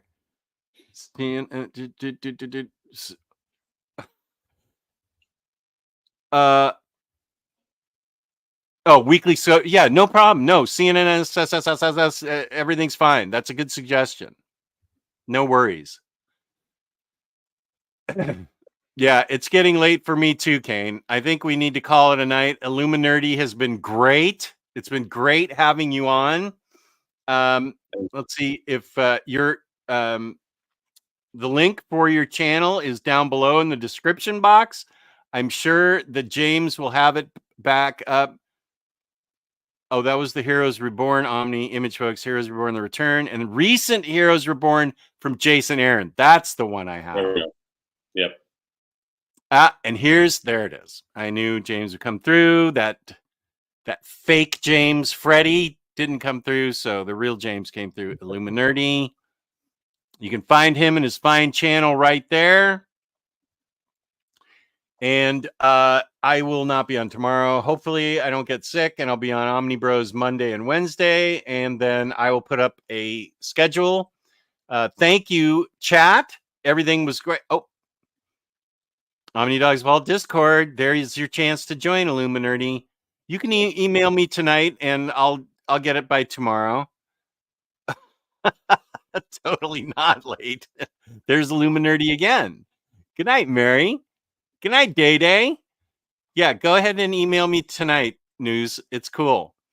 Thank you all so much for tuning in, Illuminerdy. It has been a pleasure to talk to you, and I really enjoyed this, and I'm glad we had such an interesting conversation going about our different eras. That was great. Well thought out, and I had a lot of fun. Yep. So thank you. You bet. I'm glad you can make it. And I will play us out with my... Oh, wait. One more time for Kane. I think Kane likes this. One more time for Kane. There we go. Okay. Now I will play us out with the Baturdays theme. Peace and love to you all. Thank you all so much. This was a lot of fun. Peace. Baturdays, Baturdays.